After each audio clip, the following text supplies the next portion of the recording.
the quaint village of Fortierville, a serene yet unsettling beauty under the winter sky. I drive into the heart of town, the biting cold seeping through the car's defenses. The landscape unfolds, a paradox of peaceful snow and palpable unease. Each snowflake seems to whisper secrets as the car presses deeper into the wintry embrace. Sunlight streams through the dusty windows of Mireille's rustic cabin, illuminating motes of dust dancing in the air. Mireille, an old woman with knowing eyes, sits in silence, her gaze steady and penetrating. The air stills as the name Aurore Gagnon is spoken. A subtle shift crosses Mireille's face. Her eyes widen almost imperceptibly, and her expression hardens. Time seems to slow as the weight of unspoken stories fills the small cabin. A chill settles in the room as Mireille speaks, her voice hushed with sorrow. That child's soul still wanders. Inside the dim cabin, the laptop screen casts an eerie glow on my face, the silence amplifying the dread. The screen fills with digitized newspaper clippings, each headline screaming the tragic tale of Aurore Gagnon. The martyr child, the headlines proclaim, detailing the horrific torture and murder of a young innocent in 1920. A digital map materializes, pinpointing the location of the Gagnon farmhouse with chilling precision. A disturbing realization dawns as the map reveals the proximity of the farmhouse to my current location. The weight of history and horror presses down, the digital images a stark reminder of past suffering. The Gagnon farmhouse looms on a desolate hill, its darkened windows staring out like vacant eyes. An undisturbed blanket of snow covers the porch steps, adding to the eerie silence. I cautiously approach, the crunch of my boots, the only sound breaking the stillness. The camera in my hand feels like a fragile shield against the looming darkness. Each step brings me closer to the secrets hidden within the silent, snow-covered farmhouse. Inside the Gagnon farmhouse, the air is heavy, a palpable stillness hanging in the mold-filled space. A metallic tang taints the air, mingling with the scent of decay and forgotten memories. Dust lies thick upon the untouched furniture, a silent testament to years of abandonment. I switch on my recorder, the sudden hiss of static cutting through the oppressive silence. The microphone crackles, amplifying the isolation and hinting at the stories buried within these walls. The hallway stretches, silent and still under the daylight. On the pale wall, small childlike handprints mar the surface, smeared in a disturbing dark brown. A closer look reveals the chilling freshness of the prints, as if recently placed. The dark brown stains stand out starkly. A sense of unease fills the air, the silence amplifying the disturbing sight. The kitchen looms silent, the site of a tragedy. I approach the stove, its metallic surface gleaming under the cold light. My fingers reach out hesitantly, drawn to the source of the reported burning. A searing jolt of heat explodes through my fingertips upon contact, an invisible flame. My hand recoils in shock, the sudden pain sharp and unexpected. The camera slips from my grasp, crashing to the floor in a cacophony of sound. An indiscernible soft hum vibrates through the kitchen, a subtle tremor in the otherwise silent morning. I freeze, every muscle tensed, the sudden sound hammering against my senses. My heart pounds, a frantic drum against the quiet, amplifying the unseen presence. The flashlight beam wavers in my trembling hand, painting erratic shadows that dance across the familiar walls. A child's voice whispers from the darkness, a haunting echo in the stillness. Je suis ici. A long, empty hallway stretches into the distance, sunlight streaming through a window. For a fleeting moment, a figure appears at the end of the hall, gaunt and spectral. Aurore stands frozen, her faded dress a stark contrast to the bright light. Her eyes are hollow, dark pits that seem to absorb all light. Then, as quickly as she appeared, she vanishes, leaving only the sunlit hallway. In the kitchen, a sudden, jarring sound fills the air, capturing the characters' disorientation. They stumble back, the cold, hard edge of the stove halting their retreat. The humming escalates into heart-wrenching sobs, a raw expression of inner turmoil. Then, an abrupt silence descends, heavy and suffocating. Driven by an unseen force, they turn sharply, a figure in flight. They burst from the house, fleeing from the unseen source of their anguish. I steal a glance back at the farmhouse. The farmhouse door creaks open, disrupting the silence of the day. A dark silhouette emerges, framed starkly against the light spilling from within. An unseen figure stands motionless, an observer in the doorway. I feel the weight of their gaze, a silent question hanging in the air between us. Inside the dimly lit cabin, the farmhouse footage flickers on the screen, replaying a scene from the kitchen. Suddenly, the camera glitches, and the screen erupts into a storm of static, the image dissolving into chaos. Within the electronic noise, a face begins to materialize, a horrifying visage taking shape from the distortion. Burned and twisted, the grotesque face stares directly out, its silent scream echoing in the small cabin. The cabin glows warmly, stove light dancing on the walls, painting the room in shades of comfort and mystery. In the reflection of the video, a presence looms, a tall, dark figure, standing silently behind. Faceless and indistinct, it remains a looming shadow, a silent observer in the periphery. The figure tilts, leans closer, the subtle movement amplifying the sense of unseen menace. Its form wavers, blurring in the dim light, neither solid nor entirely ethereal. An unseen horror takes shape in the corner of the eye, a silent scream trapped in the flickering shadows. The laptop screen fades to black, plunging the cabin into near darkness. A subtle hum vibrates through the wooden walls, almost imperceptible. The unsettling sound emanates from the shadowy corner of the cabin. The humming grows, filling the void left by the silenced computer. An unseen presence seems to pulse with the rhythmic drone. The cabin settles into an eerie silence, punctuated only by the persistent, otherworldly hum. Dawn breaks over the silent cabin as I gather my belongings, a heavy sense of departure weighing in the air. My eyes are drawn to the pristine snow, where tiny, naked footprints mar the untouched surface. The strange prints encircle my car, an eerie dance of the unseen in the pale morning light. A chilling path leads away from the vehicle, beckoning towards the dark, dense woods. Dread mingles with curiosity as I ponder the silent narrative etched in the snow, a mystery pulling me into the unknown.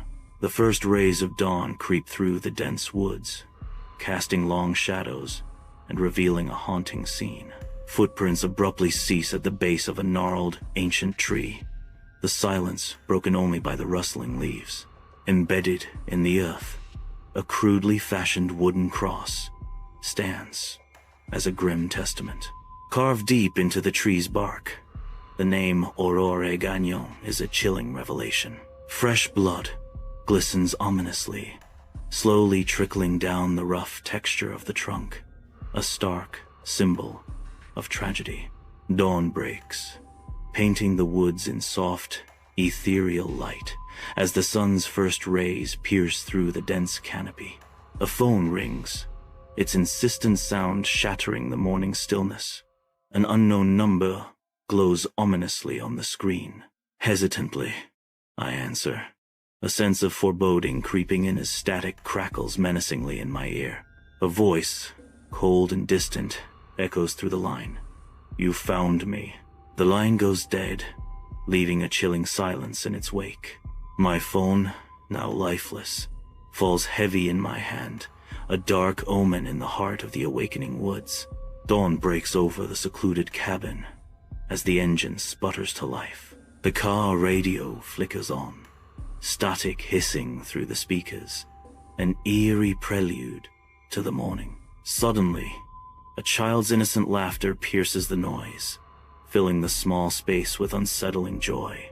The laughter echoes unnaturally loud against the backdrop of the silent, watchful woods. Back in Montreal, a stark apartment interior reveals the biting cold of the night. The air is frigid, each breath visible despite the futile attempts of the heating system. A sense of isolation permeates the scene, amplified by the encroaching cold. The apartment stands as a silent testament to a life suspended in winter's icy grip. Each corner whispers of untold stories, now frosted with the chill of abandonment. In the dimly lit apartment, shadows stretch and dance across scattered camera equipment. The monitor flickers, a chaotic display of corrupted video files consumed by digital noise. Frustration mounts as any attempt to salvage the footage proves futile. The hum of malfunctioning equipment fills the silence, a mechanical dirge in the oppressive atmosphere. A shift in the air, a whisper of presence felt before it's heard. Then, a voice, soft and ethereal, breaks through the digital cacophony. Je suis ici. The farmhouse footage flickers back to life, its grainy images painting a desolate scene in the dim light of the apartment. A broken window reflects a sinister secret, the silhouette of a child, edging closer, an omen in the shattered glass.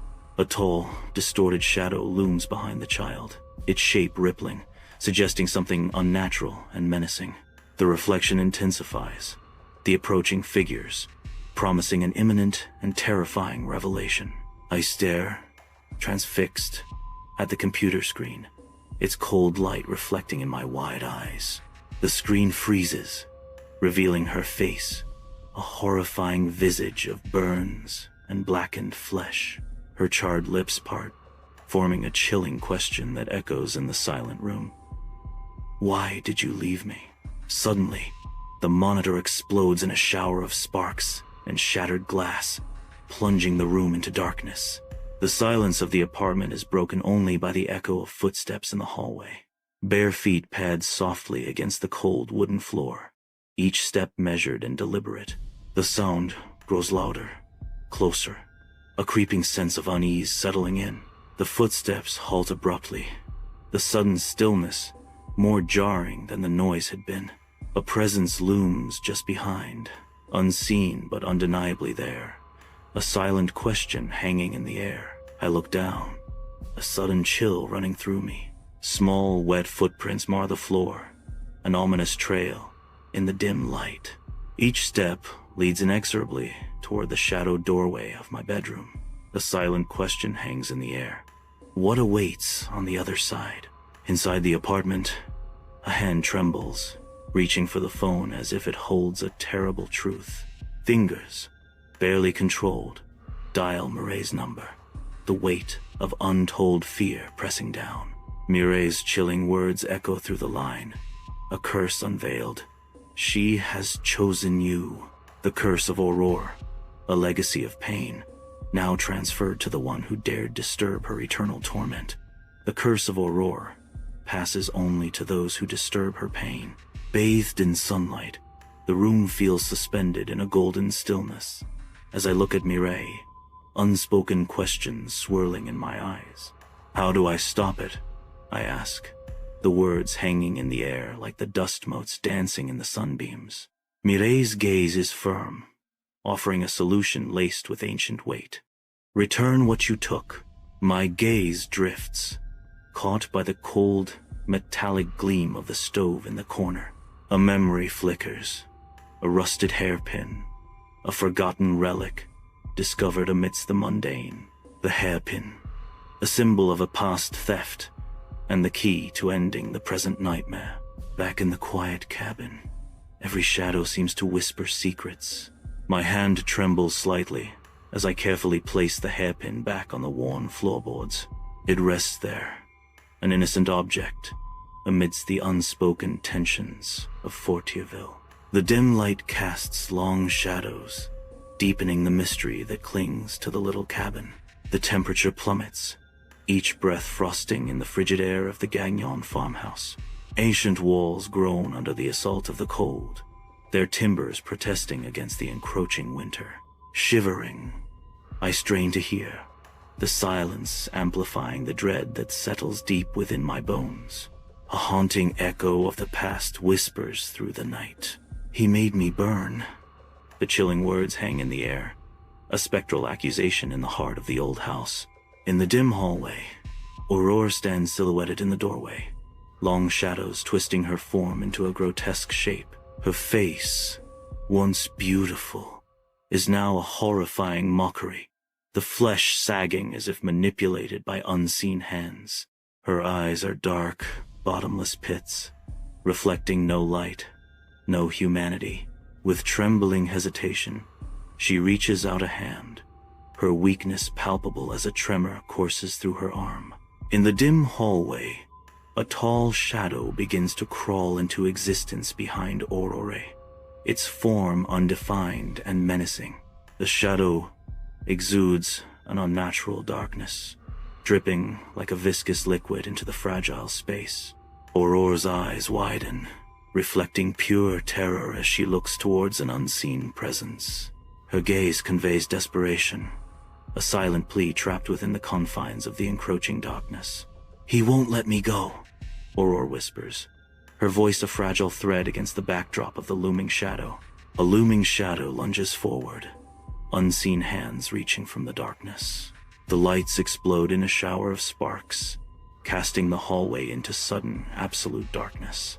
I fall hard, the impact jarring my senses as panic sets in. Frantically, my fingers claw at the cold floor, desperate to find the small beacon of my flashlight. In the dimly lit hallway, a sinister shadow begins to coil around Aurora, its form like tendrils of dark smoke. The shadowy mass tightens, its unseen force dragging Aurora backward into the encroaching darkness. Aurora's terrified scream pierces the silence, a desperate cry against the encroaching doom. The shadow deepens, obscuring Aurora, a visual testament to her fading hope. Echoes of Aurora's scream linger, a haunting reminder of the unseen horror now consuming her. The Ganyan farmhouse groans under the weight of the encroaching night, its aged timbers protesting against the darkness.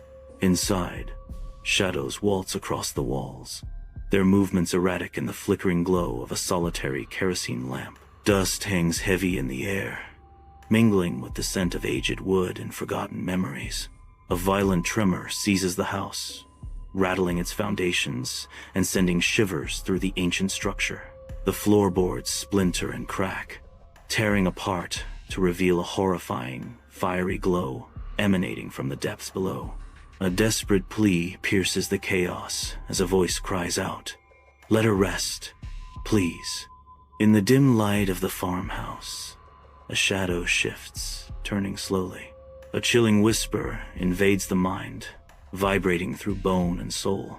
The voice echoes, "She is mine." Then, absolute silence descends, heavy and suffocating, filling the room. Dawn breaks over a desolate highway, painting the snow-covered ground in pale hues. I awaken, disoriented, the biting cold of the snow seeping through my clothes. A wave of confusion washes over me as I push myself up, the landscape eerily unfamiliar. Where the farmhouse once stood, only scorched earth and blackened debris remain, a stark testament to destruction. The air is thick with the acrid scent of smoke, a grim reminder of what was lost. A profound sense of desolation settles in as the reality of the scene sinks in. Everything is gone. Under the merciless sun, I stagger along the scorching highway, each step heavy with confusion. Dust-caked clothes hang loosely on my frame, a testament to a journey I can't quite recall. My eyes dart around, searching for something familiar in the stark, unforgiving landscape. Authorities approach with cautious steps, their expressions a mixture of concern and suspicion. A wave of disorientation washes over me as I struggle to grasp where I am, who I am. The officer's words echo in the vast emptiness. There was never any farmhouse there. I check my camera, a knot of dread tightening in my stomach as I press play. The footage sputters and distorts, a nightmarish collage of fragmented images, static crackles, obscuring everything but a fleeting sense of wrongness. Then, a final frame pierces through the chaos. Oro's face, smiling serenely, a chilling contrast to the preceding horror. Aurore stands alone, a figure of vulnerability in the stark light of the apartment. Unseen, a presence looms, casting a long, ominous shadow that stretches across the room towards her. The shadow's hand descends, a silent threat, reaching for Aurore's shoulder. The weight of the unseen hand presses down, a palpable sense of dread filling the air. Aurore remains unaware, the danger closing in around her, a silent predator stalking its prey. The scene hangs in suspense, a moment of quiet terror before the inevitable confrontation. In the dim light of the new apartment, haphazardly stacked boxes cast long, eerie shadows, hinting at a life in disarray. The unsettling low humming vibrates through the floorboards, a relentless reminder of inescapable unease. A palpable sense of hoping to escape permeates the air. Without explanation, the mirror's fog, obscuring the reflection and blurring the line between reality and illusion. An atmosphere of mystery and unseen forces fills the room, creating a palpable sense of dread. In the stark, fluorescent light of a new, empty apartment, I stare into the mirror, the hum of the lights filling the silence. Long shadows stretch and distort, playing tricks on my eyes. A disturbing illusion takes shape in the reflection. A child stands beside me, though I am utterly alone. A flicker at the edge of my vision hints at something unseen, something sinister lurking just out of sight. In the dim light of the new apartment, a hand reaches under a pillow, a silent search unfolding. A rusted hairpin emerges, its aged metal catching the faint light, a relic of forgotten times. The rough texture of the hairpin is palpable, years of neglect etched into its surface. Delicate flakes of rust fall like lost memories, each one a whisper of the past. The hairpin sits heavy in the palm, a tangible connection to a hidden story within the stark setting of the new apartment. The new apartment stands stark and empty, its bare walls echoing in the dim, cold light. Breath mists in the frigid air as I stand alone, a silhouette against the pale moonlight filtering through the window. Above the simple bed, the mirror hangs, its surface catching the faint light with an eerie gleam. My eyes fixate on the mirror, drawn to something barely visible etched into its surface. Tiny letters traced in frost spell out a chilling message. "Mercy," the mirror whispers, a ghostly echo in the silent room. In the dim light of the new apartment, haphazardly stacked boxes cast long, dancing shadows across the room. Amidst the chaos of unpacked belongings, I stare blankly ahead, lost in thought. A realization dawns. Aurore never wanted to hurt me. Her true desire surfaces. She wanted to be freed, a silent plea echoing in the empty apartment. Moonlight slices through the gloom of the new apartment, illuminating dust motes dancing in the air. Boxes loom like silent sentinels, casting distorted shadows across the bare walls. The scent of fresh paint hangs heavy, mingling with an undercurrent of inexplicable unease. A prickling sensation crawls across the back of my neck, a silent warning in the stillness. The air grows heavy, pregnant with unspoken dread. Whatever claimed her lingers still, a phantom presence in the shadows. Dust motes swirl in the lone shaft of moonlight, illuminating the cavernous, unpacked apartment. Cardboard boxes overflow with the detritus of a life left behind, each holding forgotten memories and unspoken stories. A heavy silence hangs in the air, broken only by the subtle creaks of settling furniture and the whisper of unseen forces. Unbeknownst to its new inhabitant, the apartment pulses with an ancient curse, slumbering beneath the surface of the mundane. Each utterance of her name is a spark, igniting the dormant power, stirring the shadows, and beckoning the curse to awaken once more. Darkness engulfs everything, an unseen presence suffocating the air. A palpable chill seeps into the very bones, promising dread. Naruto's voice cuts through the oppressive silence, a chilling warning echoing in the dark.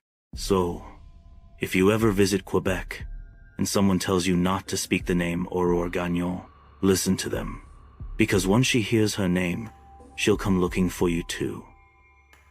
Sunlight floods the UNESCO office, illuminating the silent dance of dust motes in the air. Amidst towering stacks of historical texts and artifacts, I sit at my desk, a sanctuary of quiet academic pursuit. The weight of history surrounds me, each object whispering tales of the past. The ringing of the phone shatters the calm. A call regarding the Lincoln Memorial Restoration Project. A new mission calls, drawing me from the peaceful depths of research into the urgent demands of preservation. Under a bright, expansive sky, the Lincoln Memorial stands, a majestic beacon of history and stone. The monument looms, its imposing presence a stark reminder of solemnity and strength. Engineers swarm around the site, their figures a flurry of motion against the stoic backdrop, preparing for the restoration. A sense of professional curiosity stirs, an eagerness to delve into the heart of the monument's preservation. Anticipation builds, a silent promise of challenges and discoveries awaiting in the shadows of the past. The air crackles with the energy of progress and reverence, a vibrant dance between the old and the new. In the damp, unremarkable basement of the Lincoln Memorial, a restoration team begins their work. Days turn into a fruitless search, the silence broken only by the echoes of their footsteps. A worker's hopeful jest pierces the monotony. "I bet we'll find hidden treasure." His words hang in the air, a fleeting spark of optimism in the otherwise dreary space. The team continues, undeterred, their determination unwavering, despite the lack of progress. The basement remains stubbornly silent, guarding its secrets beneath the weight of history. Behind a cold marble slab, a hidden passage reveals itself, descending into an abyss of darkness. The air grows thick and heavy, clinging to the skin with a disturbing warmth. A faint, metallic odor taints the air, hinting at secrets buried deep within. The narrow staircase seems to spiral endlessly downward, each step a beckoning call into the unknown. Curiosity battles with a gnawing sense of unease, as the darkness promises both discovery and peril. Descending into the tunnel, the air grows heavy with anticipation. Smooth walls surround us, an ancient canvas etched with strange, pulsing symbols. The beam of our flashlights dances across the glyphs, awakening their dormant energy. Each step deeper into the earth amplifies the tunnel's unnatural aura, a silent warning. An unsettling feeling creeps into our hearts as the unknown unfolds before us. The tunnel opens into an immense circular chamber, its scale dwarfing everything before. At the chamber's heart stands a colossal stone figure, silent and imposing. Circling the figure, hundreds of stone tablets create a haunting array. Each tablet bears a single, stark inscription, "Listen." The air hangs heavy, thick with an ancient, undisturbed silence. An overwhelming sense of anticipation fills the chamber, as if the very stones are waiting. Inside the ancient chamber, advanced instruments sputter and fail, their screens dissolving into meaningless static. A low, pervasive hum rises from the ancient stone, resonating with unseen power. Nora winces, her hands pressed tightly against her ears, fighting the oppressive sound. The hum intensifies, vibrating not just in the air, but deep within the bones. A chilling realization dawns: the sound is not mere noise, but a stark warning. The solemn grandeur of the Lincoln Memorial is marred as government officials converge, sealing off the historic site. Men in black suits move with cold efficiency, their actions belying a hidden agenda as they seize notes and scrub digital files clean. The air crackles with suppressed tension as the weight of their actions settles over the scene.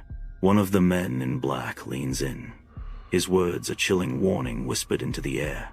The monument isn't what you think it is. The camera lingers on the imposing figure of Lincoln, now a silent sentinel guarding secrets deeper than history itself. Weeks turn into an agonizing void as Nora disappears, leaving behind an apartment door ajar, an ominous invitation to the unknown. Inside, Nora's research lies in disarray, her notes torn to shreds, scattered like fallen leaves after a storm. A growing sense of dread begins to creep in, a cold knot of suspicion tightening with each passing moment. The silence of the apartment screams of secrets and unanswered questions, each shadow deepening the sense of foreboding. In the heart of the library, towering bookshelves surround me, the scent of aged paper filling the air. I pore over blueprints and historical texts, researching major monuments with growing intensity. Shared architectural patterns emerge, defying logic across cultures and centuries. Excitement and urgency surge as the pieces of the puzzle begin to align, revealing hidden connections.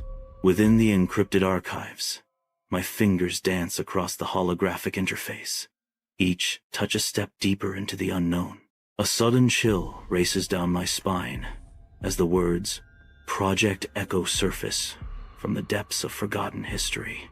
Alarm bells clang in my mind as I uncover its true nature. Containment, not preservation. A secret buried since 1947. Paranoia tightens its grip with each line of code deciphered, the past whispering warnings through the digital veil. The city sprawls beneath me, a glittering tapestry of lights bleeding into a hazy, indistinct blur. A cold dread washes over me as the city's beauty morphs into something sinister. Monuments loom in the distance, their shadows stretching like grasping fingers across the skyline. The chilling realization dawns. These structures were not built for honor, but for containment. A primal fear grips me, tightening its icy hold with each second that passes. Beneath the city, something ancient and terrible slumbers, held captive by stone and shadow.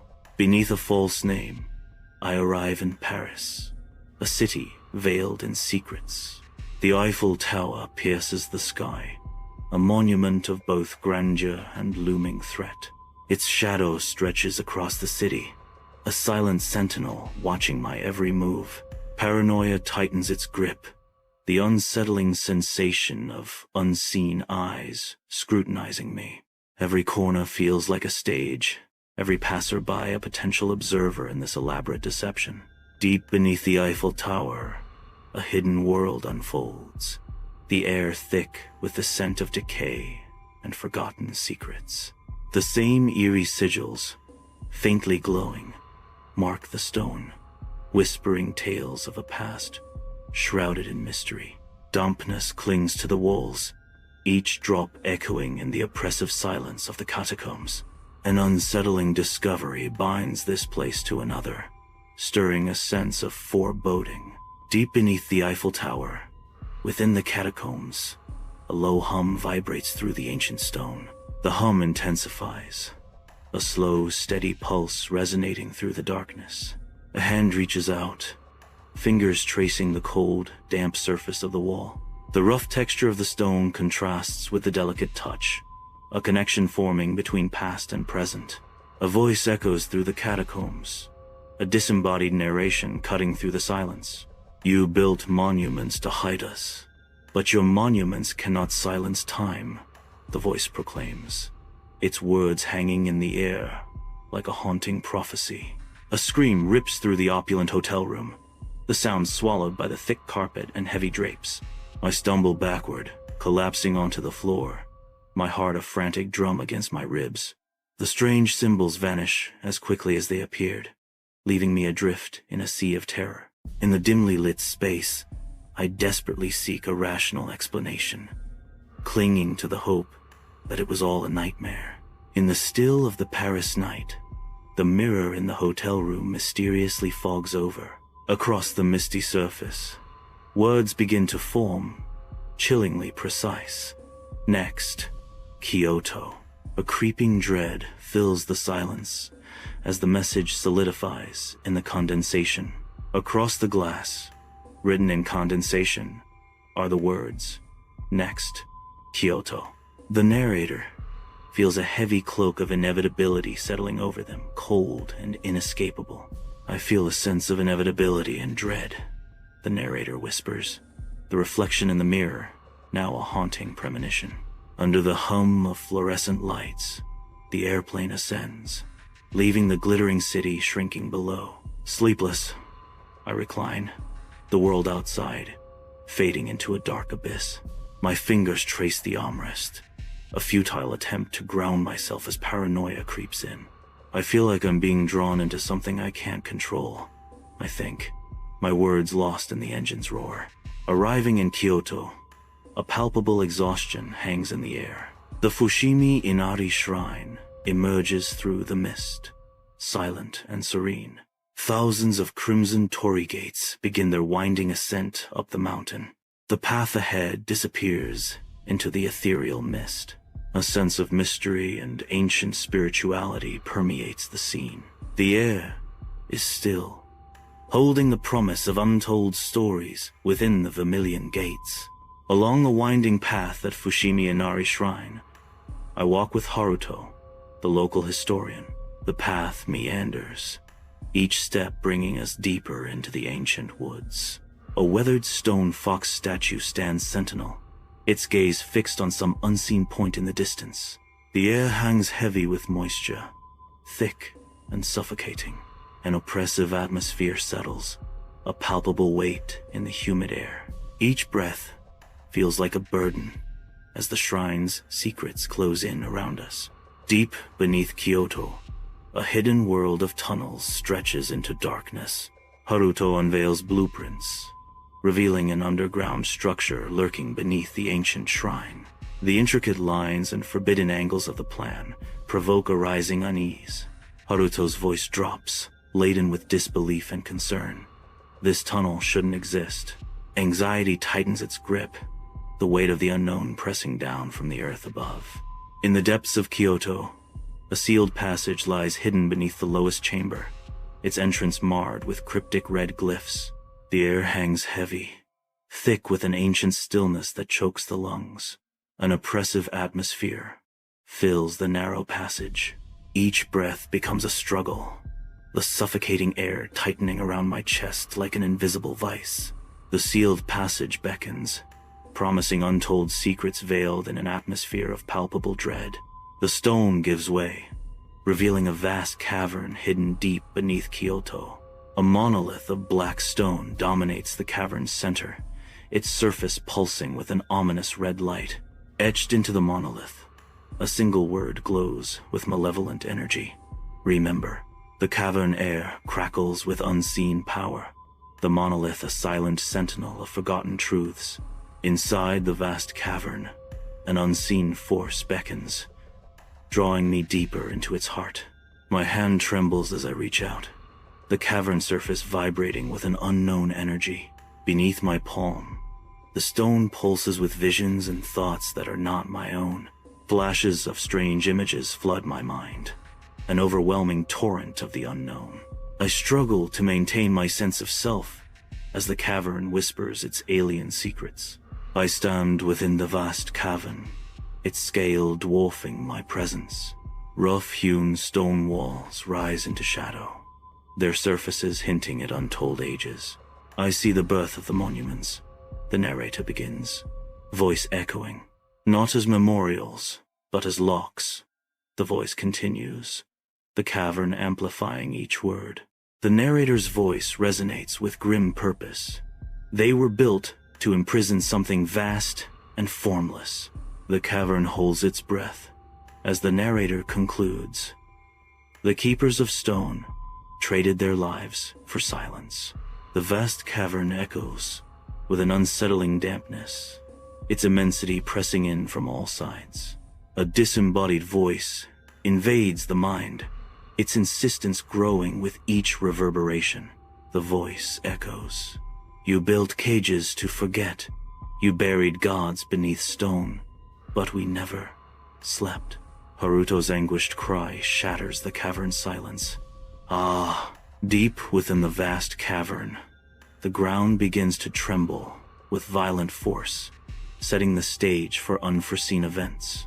The cavern walls ripple and distort, groaning under immense pressure as if struggling against an invisible force. A deafening crack echoes through the chamber as the ancient monolith succumbs, its surface splitting apart to reveal the secrets within. The monolith splits open, unveiling an unknown interior, inviting the audience into the mystery that lies beyond the threshold. In the heart of the vast cavern, a monolith looms, its presence commanding the very air. A red mist pours forth, an ethereal fire swirling around the ancient stone. The air crackles with unseen energy as the crimson vapor dances, alive with forgotten power. 1,000 whispers rise, an echoing chorus of voices swirling through the cavern's depths. Each whisper distinct, yet unified, calling out a name lost to time. The echoes converge, each syllable resonating with chilling familiarity, each name echoing mine. Within the cavern, shapes begin to take form amidst the heavy fog, their outlines indistinct and ethereal. Towering silhouettes rise from the mist, their edges flickering like dancing candle flames. One figure emerges from the swirling smoke, its presence commanding and mysterious. The figure leans forward, its face slowly coalescing from ethereal light and shadow. A voice echoes through the cavern, resonating with ancient power and solemn warning. The monuments fall. The world remembers. It intones, the words hanging in the air like a prophecy. I awaken in a sterile hospital bed, the pale Kyoto sunlight barely piercing through the blinds.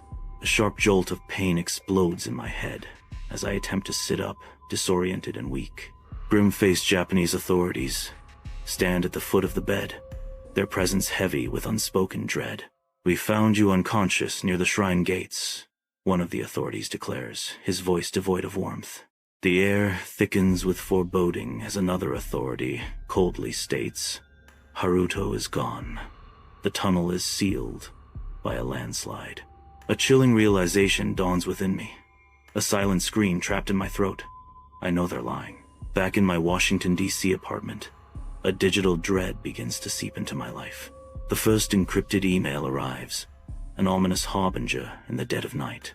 Global landmarks, once symbols of hope, now appear tainted, encircled by eerie red light patterns. Each subsequent email tightens the knot of fear in my stomach, the unknown threat growing ever closer. The world's beauty is corrupted, twisted into something sinister, delivered directly to my screen. My apartment, once a sanctuary, now feels like the epicenter of an unseen digital siege. Bathed in the cold light of the laptop screen, a haunting message takes shape, each word searing into the mind. When the last monument cracks, the sky will open. The chilling prophecy echoes in the silent apartment, a stark warning hanging heavy in the air. A sudden, icy dread grips the heart, a premonition of impending doom. The weight of the message settles, casting a pall over the room. Every shadow seems to deepen, as if the very walls are listening, waiting for the prophecy to unfold. Sleepless nights blur into one, as a deep, rhythmic hum fills the apartment, vibrating through the walls. Paranoia tightens its grip, consuming thoughts and twisting reality within the confines of the dimly lit room. The hum intensifies, a constant, unsettling presence that amplifies the sense of isolation. Each shadow seems to whisper secrets, fueling the growing unease and blurring the line between reality and delusion. In the dim solitude of my apartment, the mirror reflects an unsettlingly prolonged image. A creeping unease settles as I realize the obvious, stark truth. I am not alone. A palpable shift in the atmosphere, a silent acknowledgement that the world outside is transforming. The air is thick with unspoken anticipation, each shadow hinting at unseen changes. My reflection seems to hold a knowing gaze, a silent witness to the unfolding mystery. A sense of foreboding hangs heavy. The quiet apartment now a stage for an unknown drama. Under the blazing sun, the Great Pyramid of Giza rises, not as a tomb, but a colossal seal of sinister purpose. The sheer scale of the pyramid's construction inspires awe, yet a disturbing undercurrent taints the monumental endeavor. A vast army of workers swarms the colossal structure, their movements like ants on a monstrous anthill. Each stone laid is a step towards sealing something ancient and malevolent, hidden deep within the earth. Under the relentless sun, the newly erected Moai statues dominate Easter Island, their shadows stark against the bare earth. Each statue stands as a silent, watchful sentinel, their faces betraying no hint of the secrets buried beneath. The air shimmers with heat, the vast, empty landscape amplifying the statue's imposing presence. A palpable sense of ancient power emanates from the island, a force the Moai are sworn to contain. The sun beats down, casting long, ominous shadows that dance around the base of the statues, hinting at the mysteries below. The newly erected statues stand defiant, a testament to the will of those who seek to guard against the ancient power lurking beneath the island. The Great Wall snakes across the landscape, an imposing barrier against both man and nature. Sunlight glints off the ancient stones, each brick a testament to centuries of labor and intent. Its immense structure dominates the horizon, a symbol of power and control. The wall stands as a defense, but also as a mechanism of suppression. Its design is meticulously crafted to contain the Earth's raw, untamed energy. A silent sentinel, the Great Wall imprisons the land's primal forces beneath its weight. Beneath the iconic Statue of Liberty, a hidden chamber pulses with untold secrets. A mirror image of the chamber beneath Lincoln, this sanctuary hums with latent power. Ancient symbols etched into the walls begin to glow, their light intensifying with each passing moment. The chamber resonates with a deep, ethereal humming, a symphony of forgotten energies. The air crackles with an unseen force, a tangible manifestation of the chamber's hidden purpose. The intensified light casts eerie shadows, hinting at the profound mysteries held within. Christ the Redeemer stands majestically, its familiar silhouette dominating the Rio skyline. But a subtle unease begins to stir as a hairline crack etches itself onto the statue's serene face. The fissure deepens, a silent scream frozen in stone, hinting at a profound transformation. It is a sign, barely perceptible, yet laden with the weight of impending change, an omen of awakening, stirring from centuries of silent vigil. The crack widens imperceptibly, a harbinger of a new, unknown era. In the Vatican archives, dust motes swirl in a solitary beam of light, piercing the suffocating darkness. Fingers trace the spines of ancient tomes, each book a silent guardian of forgotten lore. The air hangs heavy, a palpable blend of aged paper and veiled mysteries. Desperation fuels the frantic search, each book pulled and scrutinized with mounting urgency. A heart pounds in rhythm with the rustling pages, each fruitless turn amplifying the tension. A quest for any whisper of the Keepers of Stone and the secrets they guard drives the relentless pursuit. In my apartment, the night deepens as red light patterns become visible to the naked eye. The ominous glow now encircles the monuments, a stark presence in every news report. Each photograph reveals the growing threat, the red light, a silent alarm. The city holds its breath, waiting under the crimson-tinged sky. Under the cloak of night, the Lincoln Memorial rises, a silent sentinel against the dark sky. Shadows dance around the monument, enhancing its imposing presence. The stone gleams faintly, reflecting the ambient city light. Eerie symbols beneath the statue begin to glow, casting an unsettling aura. The air crackles with unseen energy as the monument seems to awaken. A sense of foreboding hangs heavy, promising secrets and revelations. Inside my dimly lit apartment in Washington, D.C., a frantic energy fills the air as I throw clothes and essentials into a bag, my hands trembling. Each sound from the city streets seems magnified, a potential danger lurking just outside my door. I know I must escape, vanish into the night, but where to go remains a haunting mystery. The weight of the unknown crushes me as the world shrinks, each moment a step further into the abyss. Iconic monuments stand tall across the globe, symbols of human achievement and history. Suddenly, ominous cracks spiderweb across their ancient surfaces as the earth begins to tremble violently. A menacing red light intensifies, casting long dark shadows that stretch across the shaking landscapes. The low hum escalates into a deafening roar, a symphony of destruction as the world teeters on the brink. In the dim light of my apartment, I stand transfixed before the mirror, my own reflection a stranger staring back.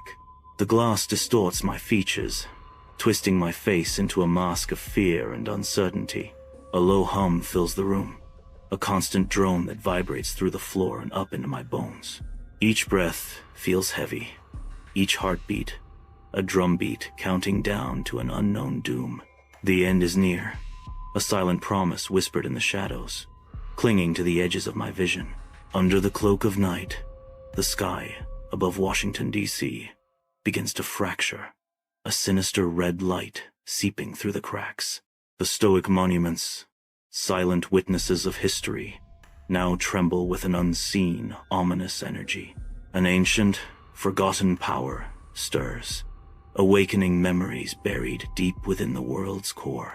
The very air crackles with anticipation as the city braces for an unknown, impending revelation.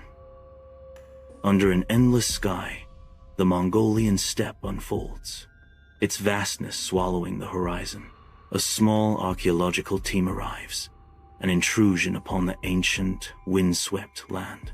In the distance, the Khangai Mountains rise like silent sentinels, guarding secrets of the past. The silence is absolute, a profound stillness, broken only by the whisper of the wind across the plains. The tent, a fragile haven, stands near the ominous silhouette of an ancient burial mound. Inside, the tent walls flutter and dance in the wind's relentless grip. Restless, I toss and turn, a prisoner of wakefulness in the heart of the night. The air grows heavy, charged with an unseen presence. A low, persistent hum vibrates through the tent, a discordant symphony that banishes sleep. It's a sound that crawls beneath the skin, a ghostly lullaby from the depths of the earth. Harsh morning light illuminates the ancient burial mound, its silent presence dominating the desolate landscape. Jagged rocks encircle the mound like the broken teeth of some ancient beast, guarding secrets buried deep within. I examine the stones, each a silent sentinel weathered by time and untold stories. Batsaikon's voice cuts through the stillness, a stern warning echoing across the barren expanse. "Do not disturb anything buried there," he commands, his eyes filled with an ancient respect and a hint of fear. I awaken to the sound of footsteps circling my tent, the canvas glowing softly in the night. My voice, a low rumble, cuts through the darkness as I call out into the night. The footsteps abruptly cease, leaving an oppressive silence in their wake. Slowly, the sound recedes, fading into the distant darkness. A chill runs down my spine, raising goosebumps on my arms in the silent, watchful night. Under the stark morning sun, the arid earth of the burial mound reveals secrets etched in time. Hoofprints, ancient and profound, scar the landscape, each impression a tale of burdens carried. The prints sink deep, hinting at a weight, both physical and spectral, a story buried beneath the sands. Within the depths of each hoofprint, grains of sand shimmer with an otherworldly light. The ethereal glow whispers of forgotten rituals and the lingering presence of the past. The burial mound holds its breath as the hoofprints glisten, ready to reveal their long-held secrets. Under the relentless sun, the excavation site buzzes with focused activity. Each careful movement reveals the secrets buried beneath the mound. The heat shimmers above the earth, intensifying the challenge of the dig. Dusty hands meticulously uncover fragments of a forgotten world. A collective anticipation hangs in the air. With each unearthed piece, the sun blazes, casting long shadows as the day's work unfolds. The tent walls ripple violently as the wind howls outside, a symphony of nature's fury. Inside, I toss and turn, the confines of my sleeping bag offering little comfort against the growing unease. Shadows dance ominously across the canvas, fueled by the flickering light and my mounting dread. A primal fear grips me as I imagine unseen eyes watching from the darkness beyond. The feeling of being circled intensifies, each gust of wind carrying the whispers of the unknown.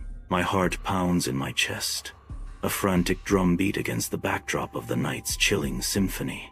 At the excavation site, May delicately brushes away the ochre earth, the desert sun beating down. A curved bronze object is revealed, ancient armor glinting faintly, a relic of a forgotten age. Crude etchings of Mongolian script mark the metal, a warning from the past.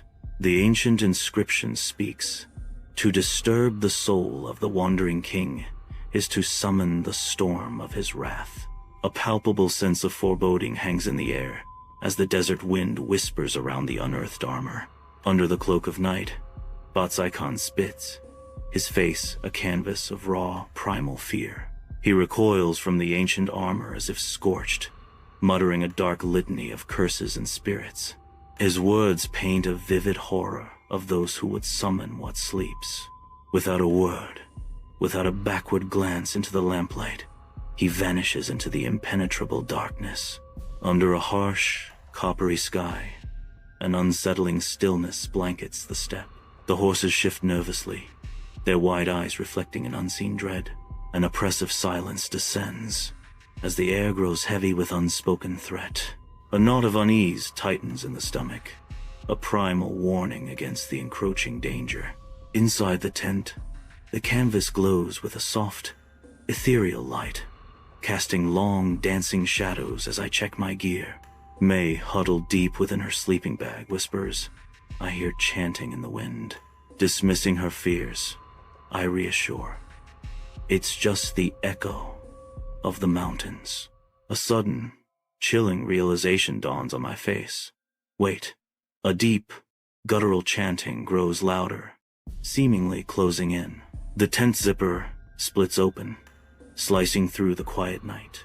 A towering black horse emerges from the darkness, its mane like a swirling cloud of smoke. A rider sits astride, ancient torn armor clinging to his form. A bone mask conceals his face, an impenetrable barrier of mystery and dread. Eerie orange light blazes from the rider's eyes, piercing the night with an otherworldly glow. Under the pale dawn light, the burial mound reveals a scene of devastation. Half of the excavation site has collapsed, exposing a pit filled with ancient remains. Skeletal hands clutch at rusted weapons, a silent testament to lives violently ended. The bones of men, women, and children are intertwined, a haunting tableau of mortality. On the desolate burial mound, May's face is a canvas of tears and dirt, her grief echoing in the wind. A chilling realization dawns upon her. This is not a king's tomb, but a forgotten testament to slaughter. The wind whips a tattered banner, its crimson paint stark against the bleak landscape. A symbol is revealed, stark and menacing, a hand clenching a spiral flame. The hand grasping the spiral flame is a symbol of death. Inside the tent, a desperate struggle against the unyielding earth begins as I attempt to rebury the bones. The ground seems to writhe, refusing to remain still, as if rejecting the dark secret beneath. Outside, the wind escalates into a deafening howl, a primal scream tearing through the night. The tent strains against the tempest's fury, a fragile barrier against the encroaching chaos. Under the cloak of night, the storm's wrath descends upon the vulnerable camp, tearing through tents as if they were mere paper. Embers glow weakly as the campfire surrenders to the storm, its light extinguished, leaving the camp in near darkness. The earth trembles beneath the distinct, ominous sound of galloping hooves approaching. A black horse materializes from the tempest, circling the ravaged camp with relentless speed. The pounding hooves echo through the night, a haunting rhythm against the backdrop of the raging storm. Crawling through the night, I shout May's name, my voice swallowed by the vast darkness. I reach her tent, the entrance gaping open and empty. My heart pounds as I spot the armor plate, its metallic surface gleaming faintly under the starlight. A chilling realization washes over me as I see my name freshly engraved upon it, a stark message etched in steel. Beneath the storm-ravaged sky, a lone figure sprints across the endless steppe, battling against the relentless wind. Each gust threatens to tear them from their path, yet they press onward, driven by unseen forces. The chilling wind carries an ominous echo across the plains, a haunting chorus that seems to claw at their very soul. The wanderer must not be awakened, the chanting voice proclaims, a dark warning in the heart of the storm. Driven by the ominous chant, the figure runs, their silhouette stark against the raging storm. On the vast steppe, I collapse to my knees, the cold earth biting into my skin. A rider emerges from the darkness, drawing nearer with each passing moment. The rider's face is now visible beneath the mask. It's me, an eerie reflection staring back, embodying centuries of hate and sorrow. Under the vast, starlit expanse of the steppe, a lone rider sits motionless atop a horse, a silhouette against the horizon. The wind whispers through the tall grasses, the only sound in the immense darkness. Cloaked in shadow, the rider's posture is tense, every muscle coiled with anticipation. The rider listens intently, as if the silence itself holds a secret. Breaking the stillness, a low voice echoes across the plains. You unearthed me. Now, I will unearth you. Dawn breaks over the destroyed camp, revealing a scene of utter devastation. Tents are ripped to shreds, and supplies are scattered across the muddy ground. The storm has passed, leaving behind only wreckage and ruin. I awaken to the silence, the air heavy with the scent of damp earth and destruction. Alone amidst the wreckage, I stand as the sole survivor of the storm's fury. On the vast, wind-swept steppe, a lone notebook lies abandoned on the parched earth. The pages flutter in the breeze, revealing May's frantic handwriting, a desperate scrawl across the paper. The spiral flame symbol is repeated obsessively, a haunting motif etched into the margins. May's voice echoes across the empty landscape, a ghostly whisper carried on the wind. He rides with the wind, she says, her words laced with both fear and reverence. The wind has your name. Her voice trails off, leaving only the sound of the wind rustling through the grass. Under the vast sky, I wander alone across the seemingly endless steppe. Each step, a desperate plea toward the distant city. Heat shimmers above the horizon, distorting reality into mirages of hope and despair. My eyes strain against the sun, searching for any sign of life, any landmark in this sea of grass. In the distance, figures begin to materialize riders, their forms growing larger with each passing moment. They gallop across the plain, an eerie silence surrounding their approach, as if the steppe itself holds its breath. Hope surges through me, mingled with a primal fear, as I watch them close the distance, their purpose unknown. Across the vast steppe, night reigns, its inky blackness swallowing the horizon. The wind, a relentless whisper, cuts through the silence, carrying secrets across the open land. A distant, haunting chant rises and falls with the gusts, an ethereal melody carried from afar. It echoes through the darkness, a mysterious call resonating in the desolate expanse. The steppe holds its breath, listening as the chanting weaves its way through the night. Ulaanbaatar rises in the distance, a beacon after a long journey. I trudge toward the city gates, each step a victory over exhaustion. City dwellers turn, their eyes drawn to my disheveled state. My clothes are torn, a testament to the trials endured. Blisters cover my hands and feet, each one a painful reminder of the distance traveled. Inside the sterile police station, a heavy silence hangs, thick with unspoken trauma. I struggle to speak, the recent horrors rendering me nearly mute. My words twist and fail, unable to properly describe what I've witnessed. Frustration mounts as my attempts to explain are met with skeptical glances. The clinical term, desert delirium, echoes coldly, dismissing my terror. Even within the sterile walls of the hospital room, the distinct sound of hoofbeats begins to permeate, a phantom rhythm in the dead of night. The rhythmic clopping echoes faintly, yet with an unnerving persistence circling the building like a predator. The nurses exchange concerned glances, their expressions a mix of disbelief and growing unease. They maintain there is no wind, their voices hushed, adding to the unsettling mystery of the sounds. Each echoing hoofbeat amplifies the tension, a stark contrast to the sterile, controlled environment. The unseen presence circles, a haunting serenade only I seem to perceive amidst the clinical silence. Inside the airplane, a sense of homecoming is overshadowed by detachment. A veil seems to separate me from the world, muting the vibrancy of life. Each passing cloud is a reminder of the distance between my emotions and reality. Floating in transit, the world moves on without me, leaving me in a state of serene alienation. Lost in slumber, I dream of an endless steppe, its horizon blurred by the approach of a brewing storm. Bleached bones, scattered like forgotten promises, litter the desolate landscape. A lone rider materializes on the horizon, a solitary figure against the encroaching darkness. I jolt awake, a gasp escaping my lips as the dream's stark reality fades. Confused and disoriented, I sit up, the remnants of the dream clinging to the edges of my awareness. A disturbing echo of the dream coats the floor of my apartment. Sand, scattered like a phantom reminder. The stark white of the pillow dominates the scene, its softness promising solace. A single stark black horsehair lies against the fabric, a sinister contrast, damp and clinging. It resembles a tiny leech, sucking away peace.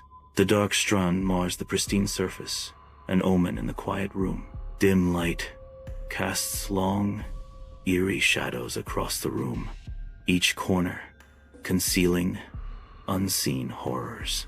I stand frozen, every sense heightened, straining to hear beyond the silence. An icy chill crawls down my spine, a harbinger of the dread to come. The voice echoes in the darkness, a sinister promise hanging in the air. You unearthed me, the voice whispers, laced with ancient malice. Now I unearth you. It concludes, the threat complete, the darkness closing in. Under the harsh bathroom light, I confront my reflection in the mirror, but something is profoundly amiss. An unsettling darkness clouds my eyes in the mirror, and an unfamiliar anger twists my features. I blink, a simple act that shatters the illusion of unity between myself and the figure staring back. The reflection lags, a beat behind, creating a disorienting chasm between reality and image. A growing unease washes over me, as the subtle dissonance hints at a deeper, more sinister change. The eyes in the mirror harden, a silent challenge issued from the depths of my own fractured self. In the bathroom's dim, enclosing light, a somber figure stares into the mirror, their reflection mocking them with a smile. Frustration and anger surge, twisting their features into a mask of barely restrained fury. A fist clenches, knuckles white against the dim light, as rage threatens to consume. In a sudden, violent outburst, the mirror shatters, the sound echoing the breaking of something vital. Shattered glass rains down, each shard a fractured piece of their own broken image. Sunlight bathes the city street, yet a lingering echo of the past remains. A shop window reflects a solitary figure, frozen in time, waiting for a resolution that may never come. The glass holds a ghost of yesterday, a silent testament to unresolved emotions. The city bustles around the still reflection, oblivious to the internal conflict mirrored in the glass. Each passerby casts a fleeting shadow, momentarily obscuring the persistent image. The reflection lingers, a haunting reminder in the heart of the vibrant city. Dim light spills through parted curtains as I toss and turn, lost within the clutches of a vivid dream. I ride a black horse across an endless plain, the eerie glow of a blood-red sky painting the landscape in dread. A chilling realization washes over me. I lead these people, yet I am also their executioner. The black horse's dark eyes lock onto mine, and I gasp as my own reflection stares back, cold and accusing. I jolt awake, a cold sweat plastering the sheets to my skin. The room is plunged in near darkness, familiar shapes rendered strange and ominous.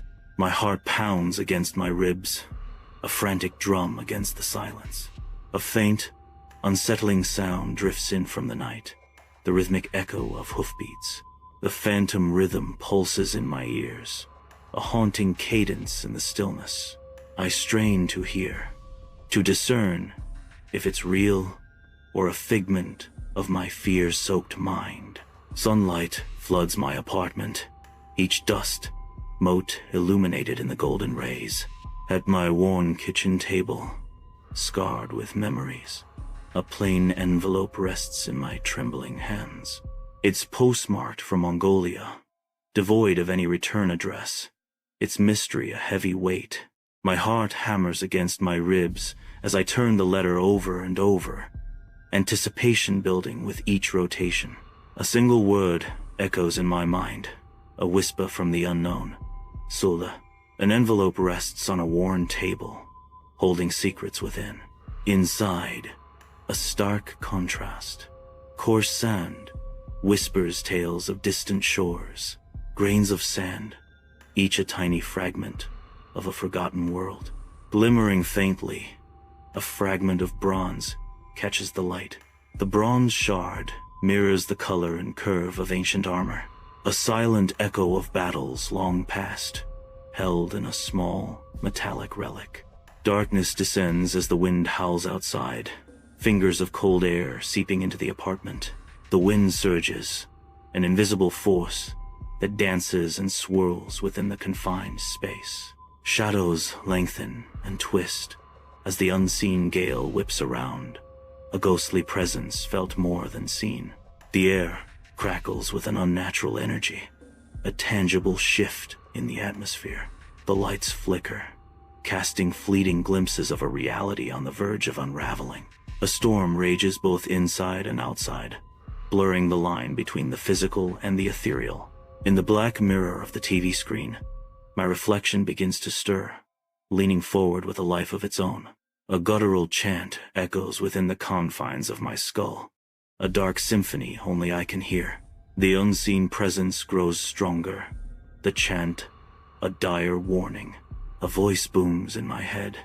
The wanderer must not be awakened. I stand once more on the desolate steppe, the wind biting through my clothes.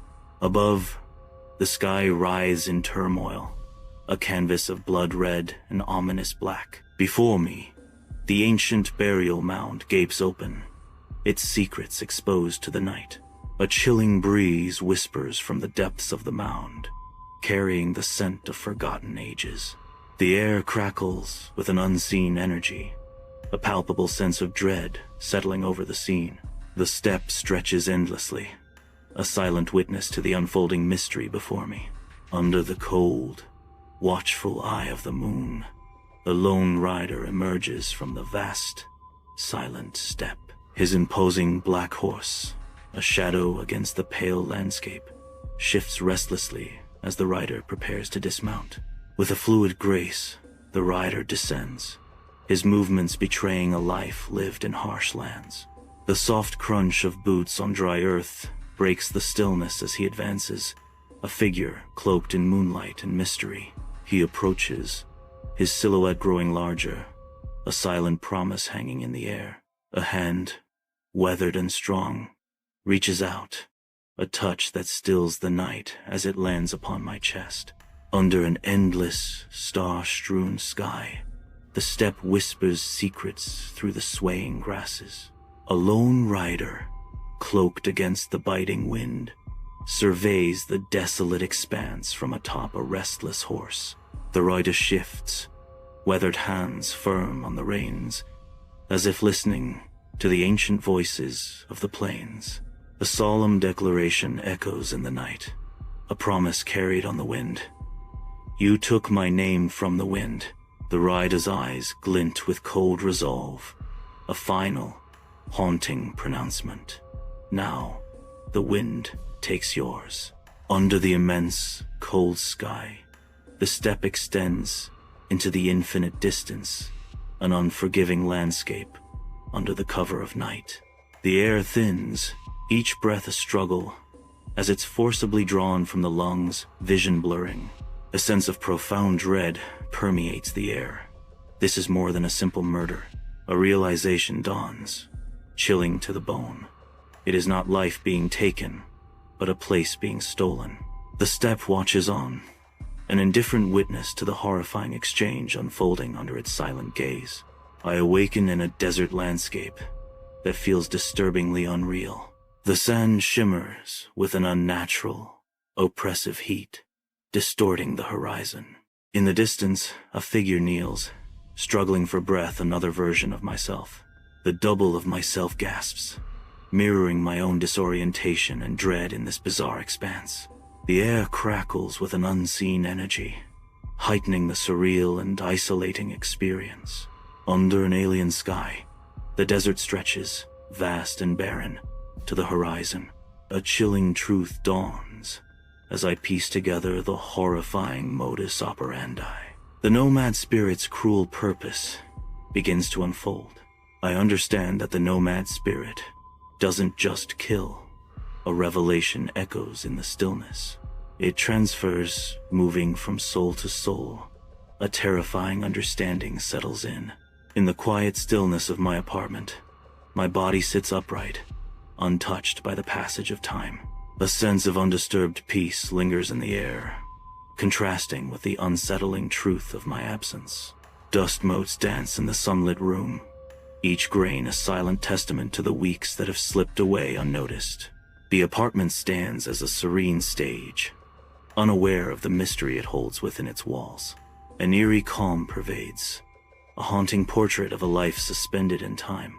Sunlight floods the apartment, revealing dust motes suspended in the air as a grim-faced coroner surveys the scene. An inexplicable pile of sand sits directly beneath the windows, stark and bizarre against the polished floor. The coroner kneels, his expression a mask of professional detachment as he examines the strange anomaly. A faint, almost imperceptible smell of horse sweat lingers in the air, deepening the unsettling mystery. The coroner rises, his eyes scanning the room, a silent question hanging in the sunlit stillness. Night clings to the city, its lights beginning to bleed into the approaching dawn. High above the sleeping streets, a lone figure stands silhouetted against the fading darkness. The city sprawls beneath, a tapestry of shadows and faint, flickering lights. A silent vigil, watching as the first tendrils of sunlight paint the horizon.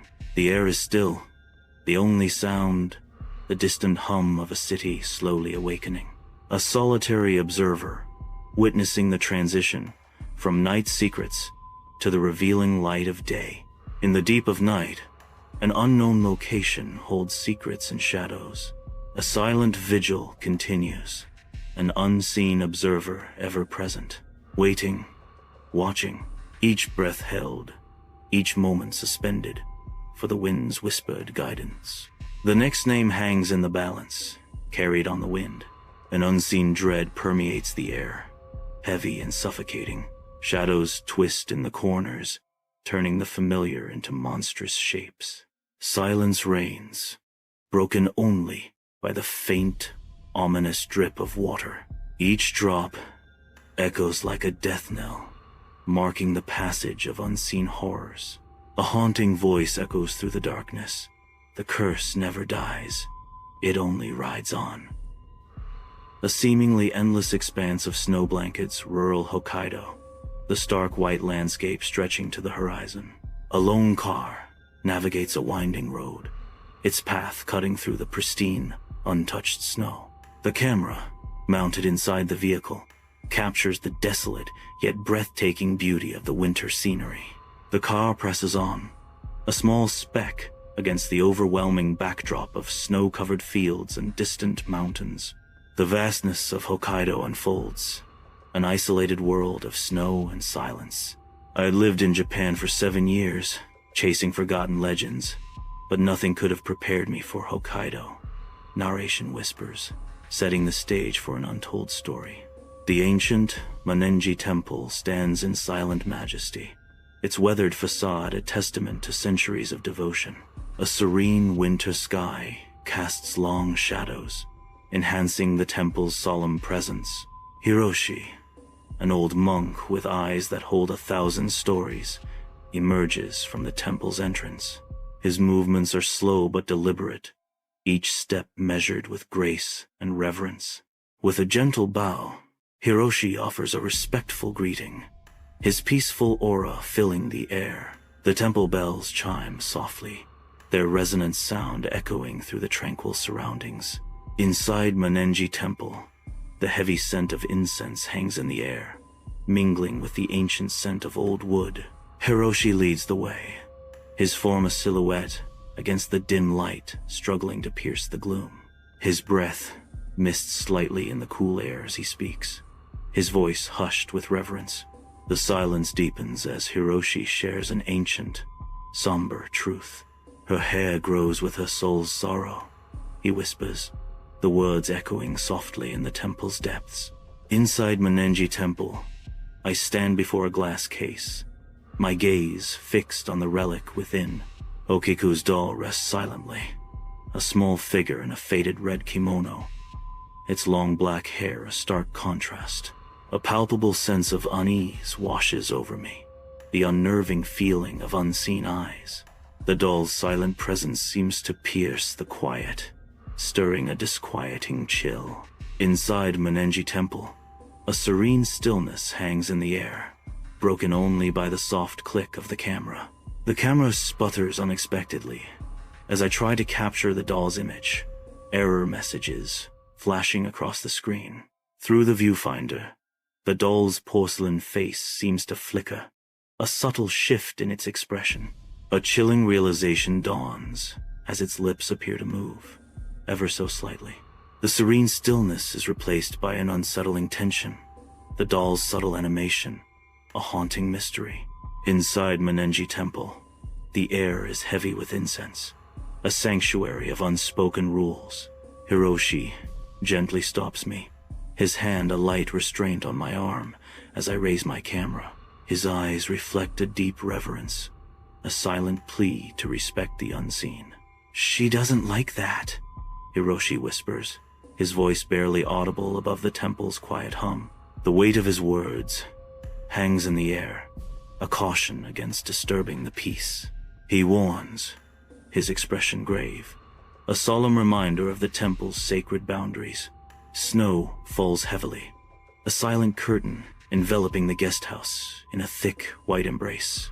Inside, restlessness claws at me as sleep remains just out of reach. A faint, persistent tapping begins against the window pane, a ghostly summons in the night. Each tap echoes in the silence, amplifying the tension and mystery within the snow-covered room. A sense of trepidation fills the guesthouse room as I move toward the window. each step measured and cautious. The frosted glass obscures the view, turning the outside world into an indistinct blur. My breath hitches as a faint outline begins to materialize behind the glass. A face, small and seemingly innocent, takes shape in the ethereal glow. An unsettling, childlike presence looms just beyond the barrier, its gaze unseen, but deeply felt. In the guesthouse room, darkness is pierced by the sudden buzz of a phone, its screen casting an eerie glow. A new photo floods the screen. Okiku's doll, a familiar, yet unsettling presence.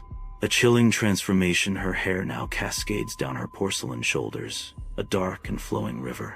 Her eyes, once small and doll-like, now widen with a disturbing sentience, piercing through the digital divide. An unsettling stillness settles over the room as the image of Okiku's doll looms, her gaze holding a silent, haunting intensity. I return to Monenji Temple, the weight of recent events etched upon my face.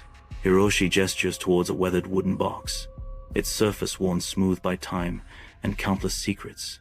He opens the box, revealing a collection of old photographs, each holding a chilling revelation. The same doll appears in each photograph, its hair growing longer with each successive image, a silent testament to an unnatural phenomenon. Shafts of sunlight pierce through the shoji screens of Monenji Temple, revealing motes of dust suspended in the tranquil air. The ancient wood of the temple groans softly under the weight of centuries, each creak a whisper of untold stories.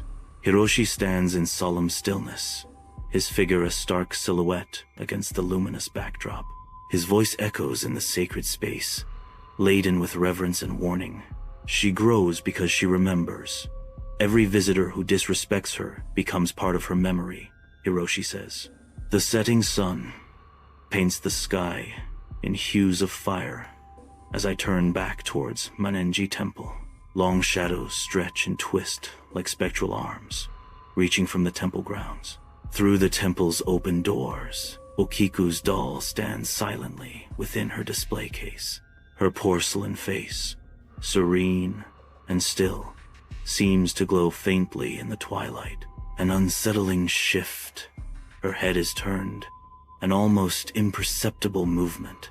I feel the weight of her gaze, piercing and intent, fixed directly upon me as darkness descends. In the dim guesthouse room, bags are packed, a silent farewell to Hokkaido imminent. Darkness descends as the lights are extinguished, casting long shadows across the room. A stark contrast. A single strand of black hair lies ominously across the pristine white pillow.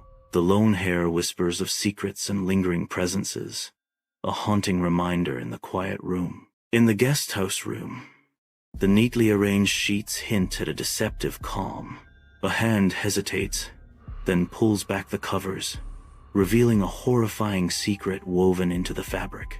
Dozens of long, black hairs are entangled in the sheets, a silent scream in the dim light. Each strand tells a story of unseen presence, a haunting reminder of something sinister lurking nearby.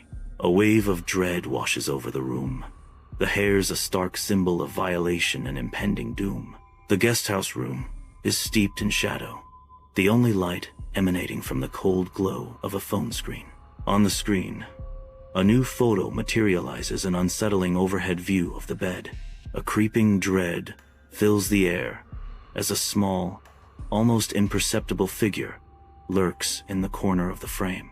The figure is draped in a blood-red kimono, a silent sentinel lurking in the darkness. Barely visible, it seems to watch, a harbinger of unseen horror. The train hurtles forward, a metal serpent devouring the miles, leaving Hokkaido fading in the distance. Lost in thought, I stare out at the blurring landscape, each passing tree a fleeting memory. My reflection stares back, a ghost in the glass, eyes filled with a haunting sadness. The rhythmic clatter of the train wheels becomes a mournful dirge, echoing the turmoil within. The world outside is a canvas of muted colors, reflecting the somber mood of the journey. Each mile traveled is a step further from the past, a desperate attempt to outrun the shadows. Inside my Tokyo apartment, the air hangs heavy with the silence of unanswered questions as I unpack my camera and laptop. A wave of frustration washes over me as I discover every photo from Hokkaido is corrupted. Each click, a lost memory. Desperation claws at me until a single image flickers onto the screen, a beacon in the digital darkness.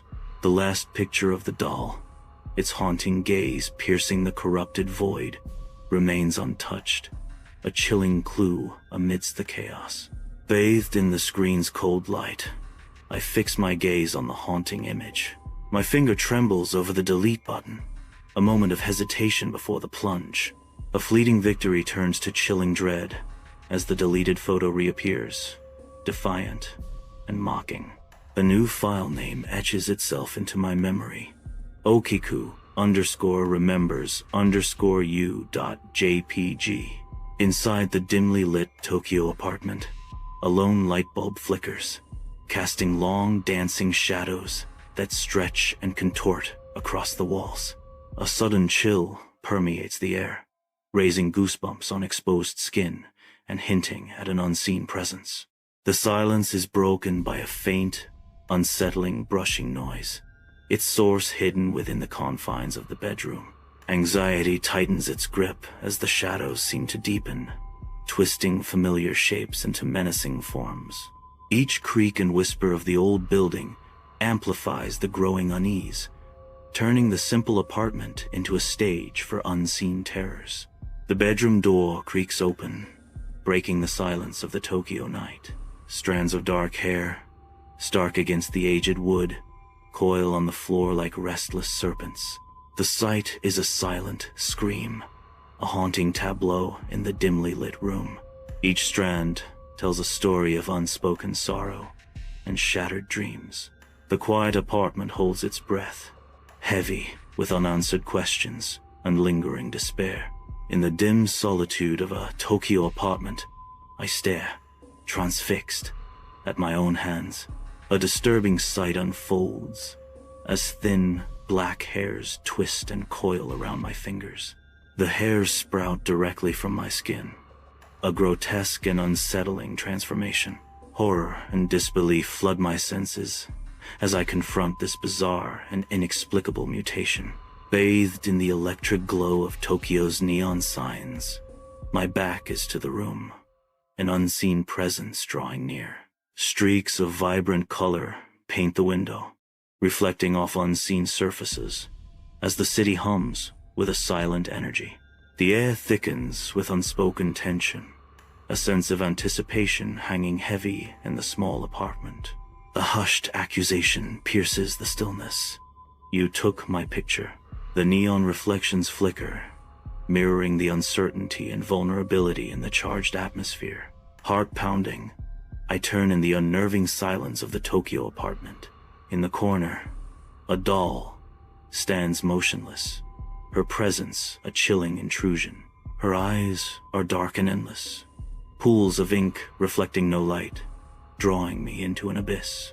Unnaturally long, black hair spreads like a sinister web clinging to the walls, a silent scream in the suffocating air. Dust motes swirl in the faint light of a bare bulb, illuminating an unsettling stillness within the Tokyo apartment. The air hangs heavy with the scent of aging paper and an indefinable dread. A porcelain-faced doll, eerily lifelike, stands motionless, its gaze fixed and unsettling. The doll takes a deliberate step forward, the silence amplifying the subtle sound. The doll's voice echoes softly, chillingly, through the room. Do you know why my hair grows? Because no one ever cut it the day I died. Morning light spills softly into the Tokyo apartment, a gentle awakening that belies the dread to come. A hand instinctively rises to a head, now shockingly bare, the smooth scalp a chilling testament to an unseen act. Panic flares as eyes dart around the meticulously ordered room, each object in its place, masking a silent horror. Crimson words scream from the mirror. You will remember me, a haunting promise, etched in lipstick and fear. Sunlight streams through the paper windows of Asakusa Temple, illuminating dust motes dancing in the air. Across from me, a Shinto priest sits in solemn repose, his face a roadmap of ancient wisdom. He gestures with a delicate fan, its painted surface depicting mythical creatures in vibrant detail. The air hangs heavy with unspoken histories and the scent of incense. His voice, soft yet firm, cuts through the stillness. Okiku is a restless memory. Every retelling of her story feeds her, the Shinto priest says, his eyes holding a depth of concern. Sunlight pierces the ornate latticework of Asakusa Temple, illuminating the sacred space with golden rays and dancing dust motes. An ancient priest, his face a roadmap of time and wisdom, extends a small, intricately woven charm. The priest's voice, a low and calming rumble, resonates through the serene temple. Burn the photos, delete every trace of her from your life. The charm hangs suspended, a silent plea amidst the grandeur, as the weight of his words settles in the air. In the dim Tokyo apartment, photos are consumed by flames, each flicker erasing a moment in time. Memory cards are formatted, their digital secrets wiped clean, leaving only blank slates. With deliberate care, the charm is placed above the bed, a silent guardian against the encroaching darkness. The room holds its breath, the air thick with the scent of burning memories and unspoken farewells. I awake abruptly in the dead of night, a chilling premonition gripping my heart. A faint, eerie whispering snakes from my phone, beckoning me into the darkness. My trembling fingers reach for the device, each second amplifying the dread. The screen flares to life, casting an unsettling glow upon my face. A horrifying revelation unfolds. A video of myself, vulnerable in slumber. The whispering intensifies, morphing into a sinister chorus that chills me to the bone. The scene opens on a cramped Tokyo apartment, shadows dancing in the dim light. In the background, a solitary figure sits upon the floor, a silhouette against the muted light. Her long black hair cascades down her back, a river of darkness in the dimness. With painstaking care, she draws a comb through her hair, each stroke a whisper in the quiet. The rhythmic sound of the comb echoes softly, a lonely melody in the still night. The apartment is silent, save for the gentle music of the comb, each stroke filled with its own quiet tension. Dim light casts long shadows across the worn tatami mats, the silence heavy with unspoken words. Dust motes dance in a single shaft of light, piercing the grimy window and illuminating the tension. The air is thick, stagnant with secrets and unspoken accusations. Her voice cuts through the silence, a sharp edge to her words. You cut me out, so I came back. In the dim Tokyo apartment, a charm darkens, its ominous shadow falling like a curse.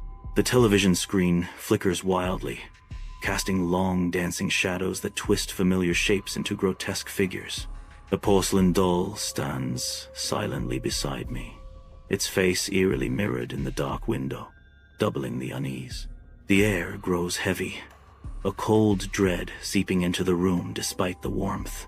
Shadows lengthen and deepen, turning the mundane into the macabre.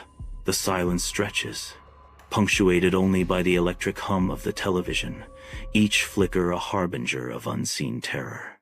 Inside the Tokyo apartment, darkness begins to envelop the room. Strands of hair coil, like grasping vines, beginning to wrap around my face, a suffocating embrace. The tendrils tighten, snaking around my neck, a chilling prelude to what's to come. My wrists are ensnared, the hair binding me, stealing away my freedom. Vision blurs at the edges, the room tilting as the darkness deepens. Consciousness flickers and fades, succumbing to the encroaching blackness. Dawn breaks, casting a gentle light across the meticulously ordered Tokyo apartment. The room is pristine, each object perfectly positioned, radiating an unsettling calm. I awaken, greeted by the serene scene, yet an inexplicable unease lingers. A single, dark hair stretches across the room, a stark anomaly against the spotless backdrop. It extends tautly from my bed towards the closed door, as if pulled by an unseen force hinting at hidden tensions. The vast expanse of the airport stretches out, a stark contrast to the city left behind. A lone figure walks away, each step marking a departure from all that was familiar.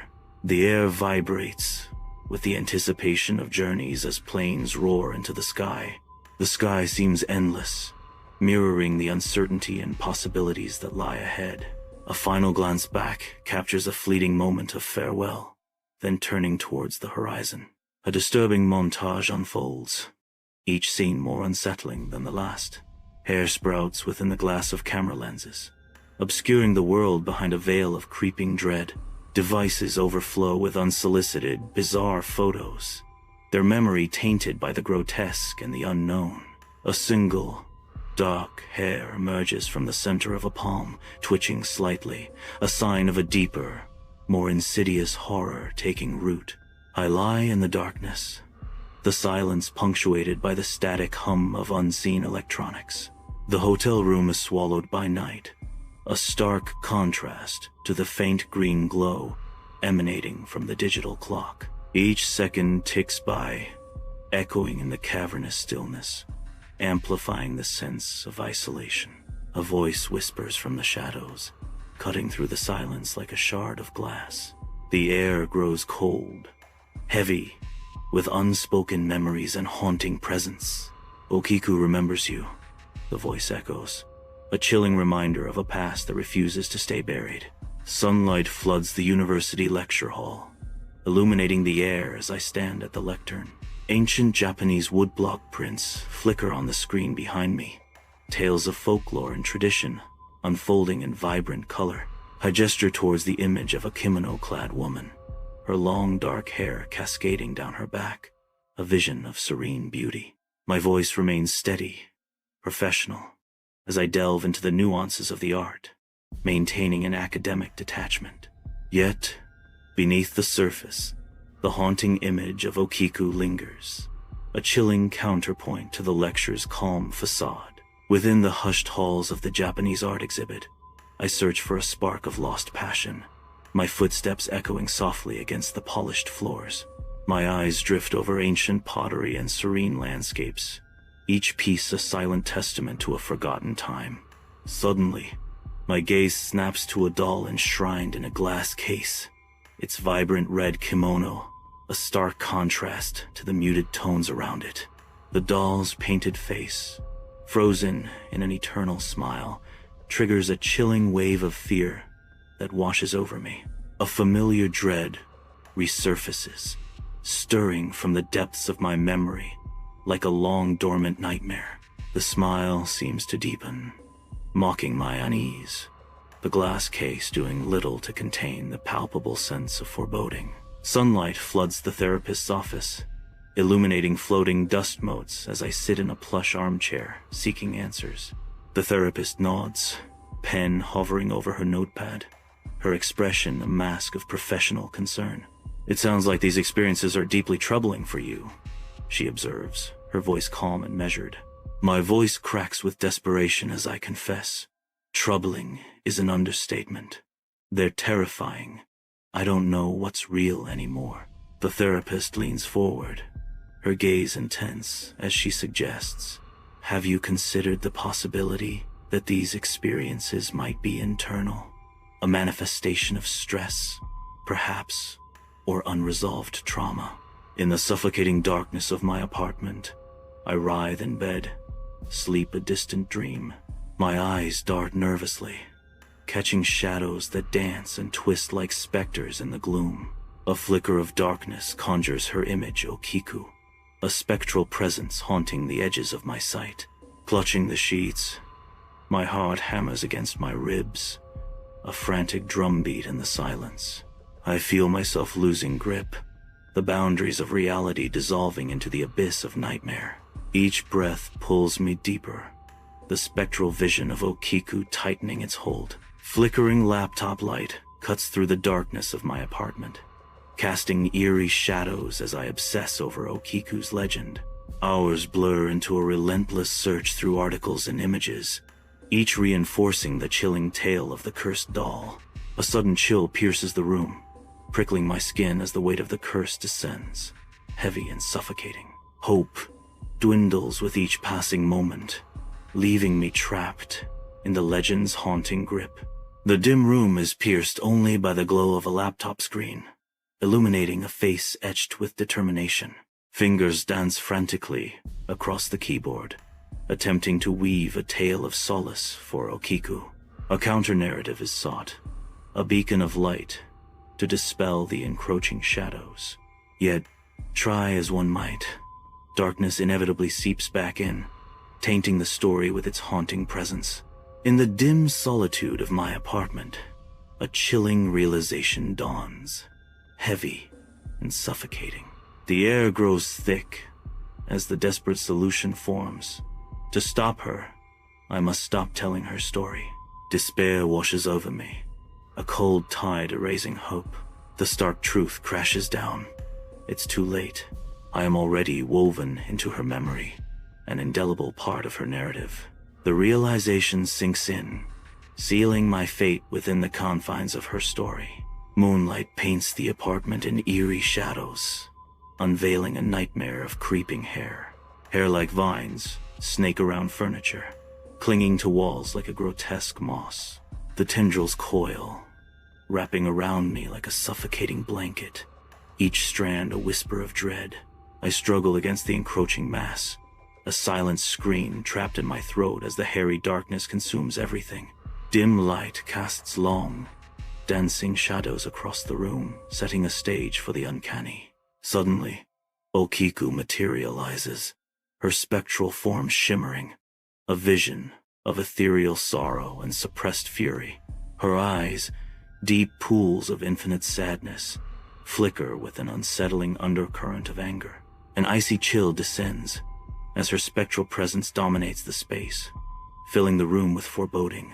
Dim light paints long shadows across the walls of the apartment, creating an atmosphere of somber reflection. She sits across from me, her eyes reflecting a deep, haunting sadness that speaks volumes.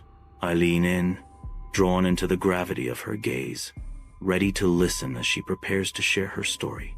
Her voice, soft and tinged with melancholy, breaks the silence, hinting at the sorrow to come.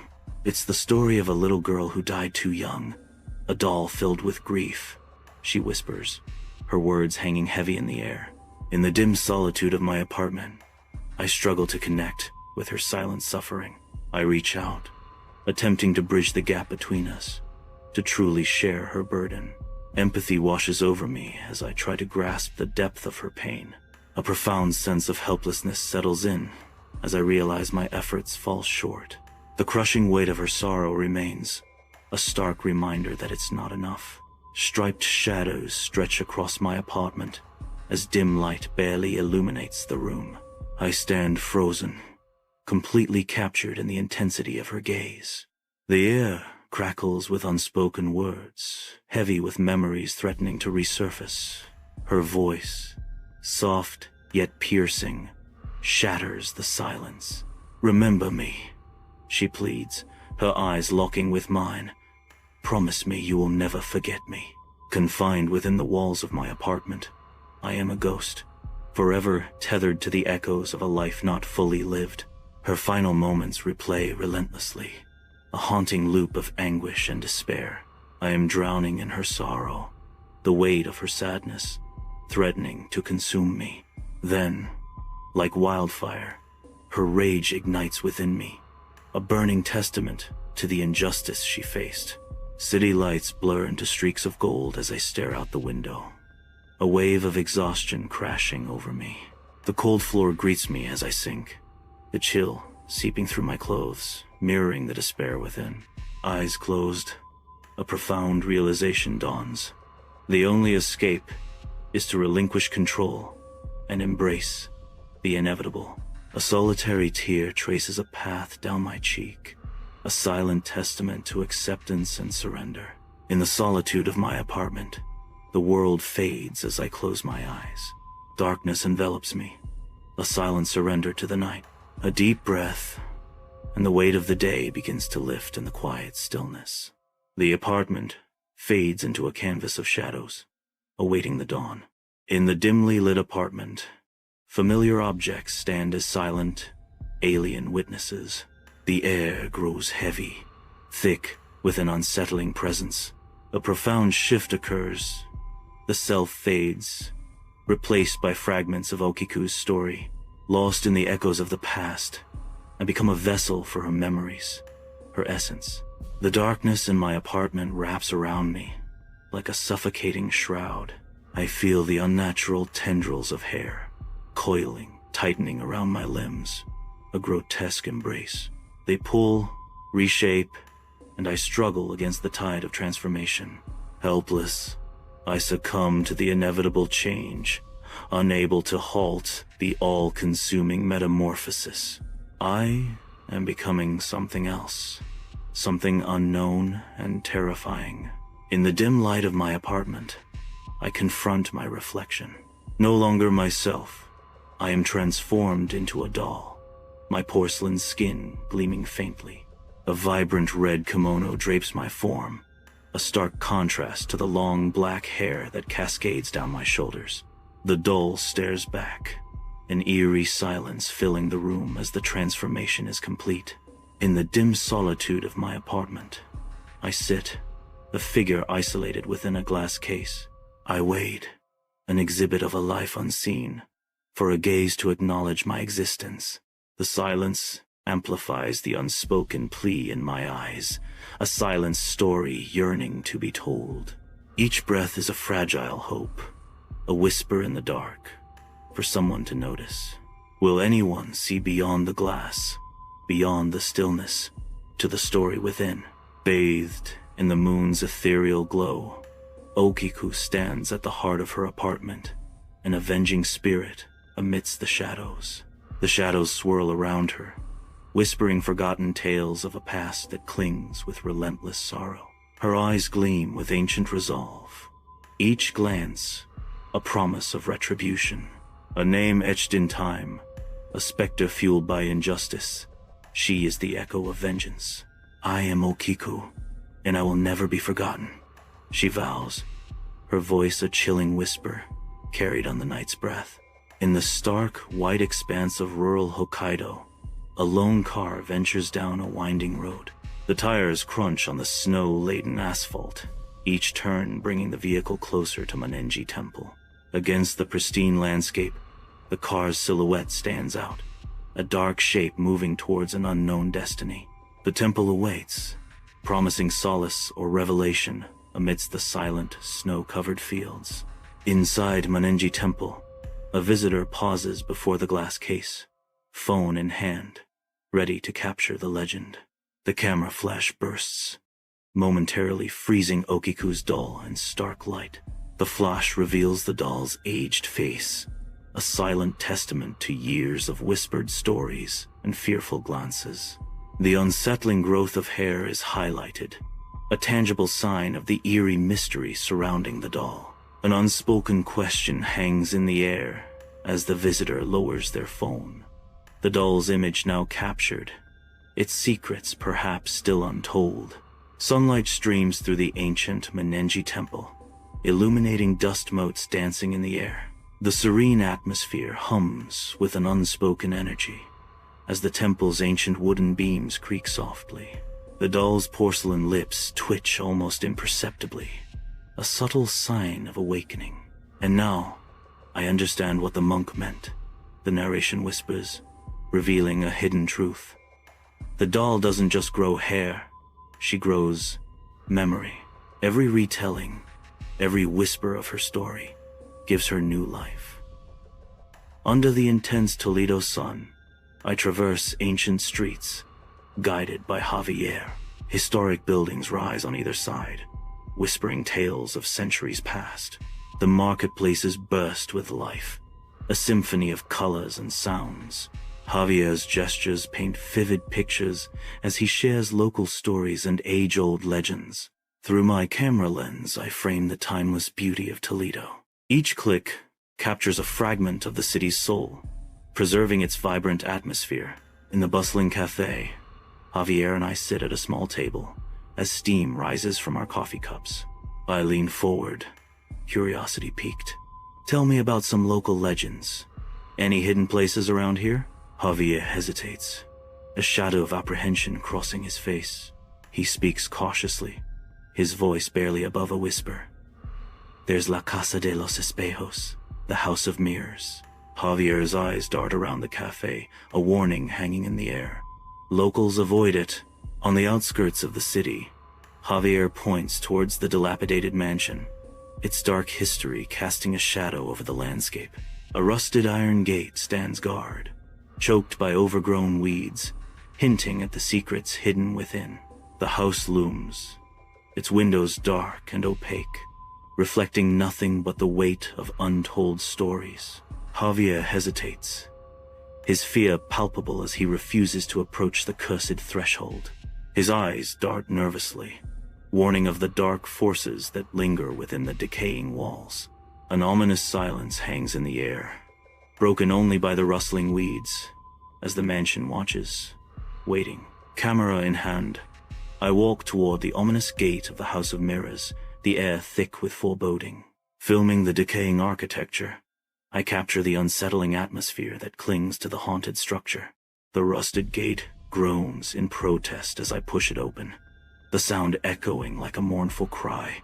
Each step forward draws me deeper into the labyrinth of reflections, where reality blurs with illusion. The house looms before me, a silent sentinel guarding secrets within its mirrored walls. I step into the mansion, the heavy air, thick with dust, and the sickly sweet smell of old candle wax. My footsteps echo through silent rooms, each footfall a stark percussion in the stillness. The camera captures the faded grandeur of a bygone era, ornate details dulled with age. Scattered shards of glass litter the floor, reflecting the dim light in fractured patterns. A symphony of silence and decay fills the air as I move deeper into the House of Mirrors. I step into a room in the House of Mirrors, surrounded by paintings draped in faded cloth, each holding a silent story. Dust motes dance in the light as I reach out, my fingers brushing against the aged fabric. With a deliberate pull, the cloth falls away, unveiling the stern gaze of a nobleman staring out from the canvas. His eyes seem to follow me as I capture his image, preserving a fragment of history within the frame. The silence deepens as I carefully replace the cloth, shrouding the nobleman once more in shadows. The room returns to its quiet vigil, the secrets of the paintings hidden once again behind their veils. At the entrance to a house of mirrors, a spiral staircase descends into darkness. A moment of hesitation, then a descent begins, the camera's eye capturing every step into the unknown. Deeper into the spiral, the air grows colder, the darkness more profound. Each step echoes in the deepening chill, the spiral staircase swallowing the light above. I descend into the basement, an enormous chamber revealing itself, a labyrinth of reflections. Hundreds of mirrors fill the space, each a unique portal, framed in gold or scarred by time. The mirrors distort and multiply the light, creating a dizzying sense of infinity. A flickering chandelier casts long, eerie shadows that dance and writhe across the reflective surfaces. The air hangs heavy with mystery, each mirror a potential window into another world or another version of myself. The basement of the House of Mirrors stretches into infinity, endless reflections bouncing off each surface. Lost in the spectacle, I film the myriad versions of myself, a labyrinth of glass and light. A flicker of unease, one reflection remains static, a silent twin in a world of movement. My blood chills as I test the illusion, stepping forward, yet the reflection stands frozen, defying reality. A moment of stark terror as I realize I'm not alone in this mirrored world. The still reflection watches, an unblinking gaze from a world beyond the glass. In the basement of the House of Mirrors, a reflection begins to defy reality. The reflection tilts its head, a slow, deliberate movement, mirroring, yet opposing, my own. A sudden chill permeates the air. Breath turns to fog, a visible manifestation of the unnatural cold.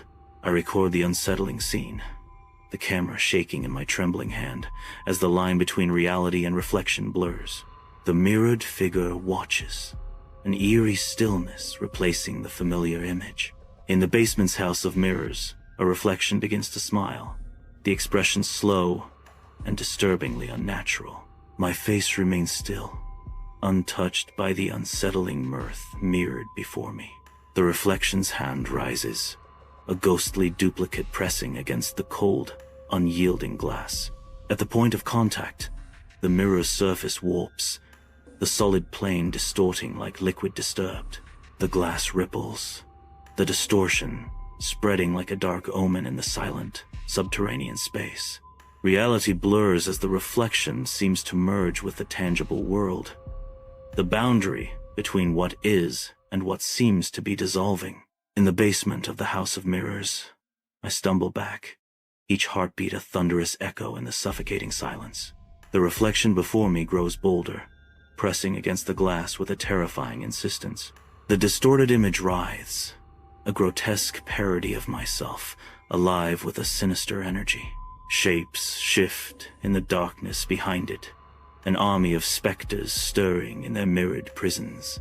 Pale figures emerge from the walls, their hollow eyes filled with a desperate, silent plea as they press against the cold glass. In the basement of the House of Mirrors, whispers coil and slither through the air, their volumes swelling like the breath of unseen entities. The faint sounds coalesce, forming chilling words in Spanish that echo through the chamber. A desperate plea cuts through the silence, a haunting echo from beyond. Miranos, liberanos. The chilling translation hangs in the air, a spectral demand. Look at us, free us. In the basement of the House of Mirrors, a crystal chandelier sways wildly, casting fractured light that dances across the maze. Adrenaline surges as I turn to flee, only to find the doorway has vanished, replaced by yet another mirror. The room stretches into infinity, a dizzying repetition of glass and fear. My reflection stands before me, its lips twisting into a grin that is not my own, a horrifying mockery in the endless mirrors. In the basement of the House of Mirrors, the air thickens, vibrating with an unseen energy. Gazing into the depths, the reflections flicker, morphing into fleeting, dreamlike scenes. Within the glass, glimpses of trapped souls appear. A woman languidly brushing her hair, a child sobbing silently. A man desperately claws at the mirrored walls, a silent scream trapped within the shimmering surface.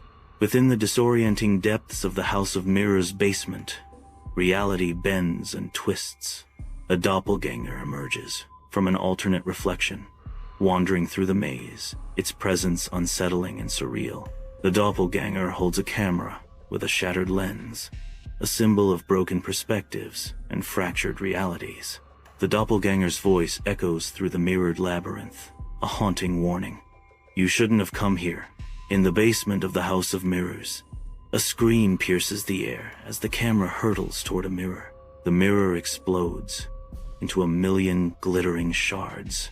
From within the shattered reflections, chilling howls echo, filling the cavernous space.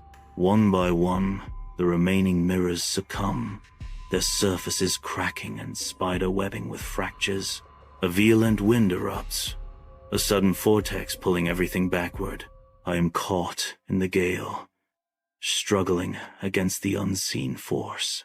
I awaken, disoriented, sprawled on the cold asphalt, the imposing House of Mirrors looming before me. Dawn breaks, painting the sky with hues of orange and purple, but the long shadows only deepen my unease. My clothes are ripped, a testament to unseen struggles, mirroring the chaos in my mind. My camera lies shattered beside me, its lens reflecting a distorted version of the nightmare I just escaped. The heavy wooden door of the House of Mirrors remains sealed, a silent, ominous barrier against the rising Sunday. Outside the House of Mirrors, I check my camera, a knot of dread tightening in my stomach. Corrupted footage flickers across the screen, a digital nightmare unfolding before my eyes. One frame remains intact, a chilling tableau frozen in time. I stand before the largest mirror, oblivious to the horror lurking behind me. A pale figure with my face smiles back at the camera, a sinister twin emerging from the depths of the looking glass. In the mundane act of brushing teeth, I stand before the bathroom mirror, unaware of the subtle horror about to unfold. A flicker in the reflection, a discordant note in the symphony of the self. It moves a second too late, a phantom echo, mimicking life but twisted wrong. The reflection smiles when I do not, a ghastly grin that mocks my very soul. I stare, transfixed, as the boundary between reality and nightmare blurs, the unnerving smile of the other self burning into my mind. I reach for the light switch, plunging my apartment into an oppressive darkness. A faint, unsettling scratching sound emanates from the direction of the bathroom mirror, chilling me to the bone. A shiver crawls down my spine as the unsettling noise intensifies. I freeze, my hand hovering hesitantly near the switch, caught between fear and morbid curiosity. With a flick, light floods the room once more, banishing the shadows and the silence. The scratching stops abruptly, leaving an unnerving stillness in its wake. The aroma of coffee beans hangs heavy in the air as the narrator meets Javier at a cafe in the bustling Toledo streets. I tell him about my experience at the House of Mirrors. The narrator recounts, the tale casting a shadow over the sunlit day. Javier listens intently, his face a shifting mask of skepticism and growing concern as the story unfolds. He is skeptical but concerned, and with a determined nod, Javier promises to look into it. In the quiet of his apartment, Javier is consumed by the glow of his computer screen, his focus absolute. His fingers dance across the keyboard, lost in the digital depths of research. The House of Mirrors dominates the screen, its secrets beckoning Javier deeper into its history. Old articles flicker across the monitor, each word a breadcrumb leading further into the mystery. Local legends whisper from the screen, tales of Don Emilio Navarro adding to the intrigue. The weight of history and lore settles around Javier as he delves into the House of Mirrors. Alone, I wander through Toledo's ancient, winding streets, where history whispers from every stone. The sun's harsh glare cannot dispel the city's underlying chill, a palpable sense of unease. The twisted reflection from the House of Mirrors lingers in my mind, distorting reality. A prickling sensation crawls across the back of my neck, an unwelcome sign of unseen eyes. The unsettling feeling of being watched intensifies, turning every shadow into a potential threat. Disoriented, I bolt awake, the cold, digital numbers of the clock screaming 3 a.m. into the silent room. My breath hitches as I stare towards the bathroom, an impossible figure standing by the sink. It's my reflection, yet undeniably separate, watching me with an unnerving stillness. A chilling wink breaks the silence, the movement deliberate and mocking. My heart hammers against my ribs, terror seizing me as the line between reality and nightmare blurs. In the steamy bathroom, the mysterious words Casa de los Espejos are scrawled on the fogged mirror, a ghostly message from an unseen hand. A hand wipes away the chilling inscription, the glass momentarily clear, before the strange words begin to eerily reappear. The words Casa de los Espejos stubbornly persist, defying attempts to erase them from the misted surface. Each attempt to wipe them away only seems to strengthen their presence, the letters glowing faintly. The mirror reflects a growing sense of dread and mystery as the ghostly words continue to haunt the glass. Casa de los espejos, a whispered warning, or an invitation from beyond the looking glass. Now, an inescapable part of the reflection. Arriving at Javier's apartment, a palpable sense of unease hangs in the air. Javier's mother greets me at the door, her face a landscape of worry and fear. "He's gone missing," she whispers, the words heavy with dread. Inside the untouched apartment, his phone lies innocently on the table, still tethered to its charger, a stark contrast to the turmoil. Outside, his car sits undisturbed, the only anomaly being the absence of his camera bag, a silent clue in the unfolding mystery. In Javier's dimly lit apartment, shadows lengthen with each word from Javier's mother, her voice heavy with unspoken fears. "He told me he was going to prove something about you in the mirrors," she reveals, the air thick with dread. A chilling realization dawns as the narrator understands Javier's desperate act. "I realize he went back to the House of Mirrors," the narrator thinks, the words echoing the building anxiety. As dusk descends, heavy clouds fill the sky above the House of Mirrors, promising a storm. I return to the ominous structure, the air thick with foreboding. The gate creaks open with an eerie groan, swaying in the rising wind. A chilling discovery. The front door stands unlocked, beckoning me into the unknown. I step into the House of Mirrors, flashlight in hand, the entrance swallowing me whole. The air hangs heavy, a palpable shift in atmosphere, as dust motes dance in the beam of my light.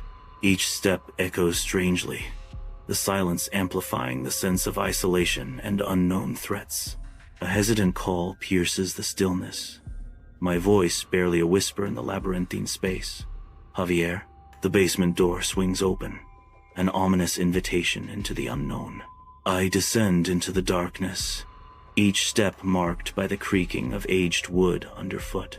Mirrors stand resurrected, polished to a blinding gleam, their surfaces flawless and unsettling. Above, the chandelier blazes, casting a steady, unwavering light that banishes shadows and reveals all. In the basement of the House of Mirrors, Javier's discarded camera lies on the floor, a silent testament to chaos. The camera lens is shattered, marred by a spiderweb of cracks that distort the world. I reach down, my fingers brushing against the cold metal as I retrieve the broken device. With a surge of hope and trepidation, I press the playback button, seeking answers amidst the digital ruins. The screen jumps and distorts, showing fragmented, terrifying images of Javier's final moments. I stand in the same chilling basement, each breath a ragged gasp in the oppressive silence. The air hangs heavy with dread, mirroring the horror captured in the flickering footage. Javier's voice echoes from the past. "I saw what you saw, hermano, but they're not reflections. They're copies." Javier's flashlight cuts through the darkness of the basement, landing on a dust-laden floor. The beam settles on a distorted mirror, revealing a grotesque parody of myself, a cruel smile twisting its features. I stand frozen in fear, unable to look away from the horrifying reflection staring back. The image shimmers, then abruptly dissolves into static, a deafening crash shattering the silence. In the basement of the House of Mirrors, the flashlight beam dances nervously across a wall of shimmering glass. The mirror reflects a distorted version of myself, an eerie doppelganger in the dim light. A subtle distortion ripples across the surface of the glass, unsettling and strange. My reflection blinks, a fraction of a second too soon, an impossible act that sends a shiver down my spine. In the dimly lit basement, distorted reflections twist and writhe, surrounding me in a dizzying maze of fractured images. My reflection's mouth moves, but the voice resonates chillingly within my mind. The reflection raises its hand, a silent beckoning gesture that sends shivers down my spine as it whispers, "He's with us now." Behind the beckoning reflection, Javier appears pale, unmoving, his eyes pitch black, lost to the abyss. In the basement house of mirrors, every reflection suddenly turns, eyes locking onto me in perfect, chilling unison. A gasp escapes as the flashlight slips from nerveless fingers, crashing to the floor and plunging me into deeper darkness. Panic flares, adrenaline surging as I whirl around. The distorted faces now a chorus of silent pursuers. Driven by primal fear, I bolt, the labyrinth of mirrors amplifying every desperate footstep into an echoing scream. A shattering collision echoes through the basement as I stumble, expecting a wall, but finding only a mirror.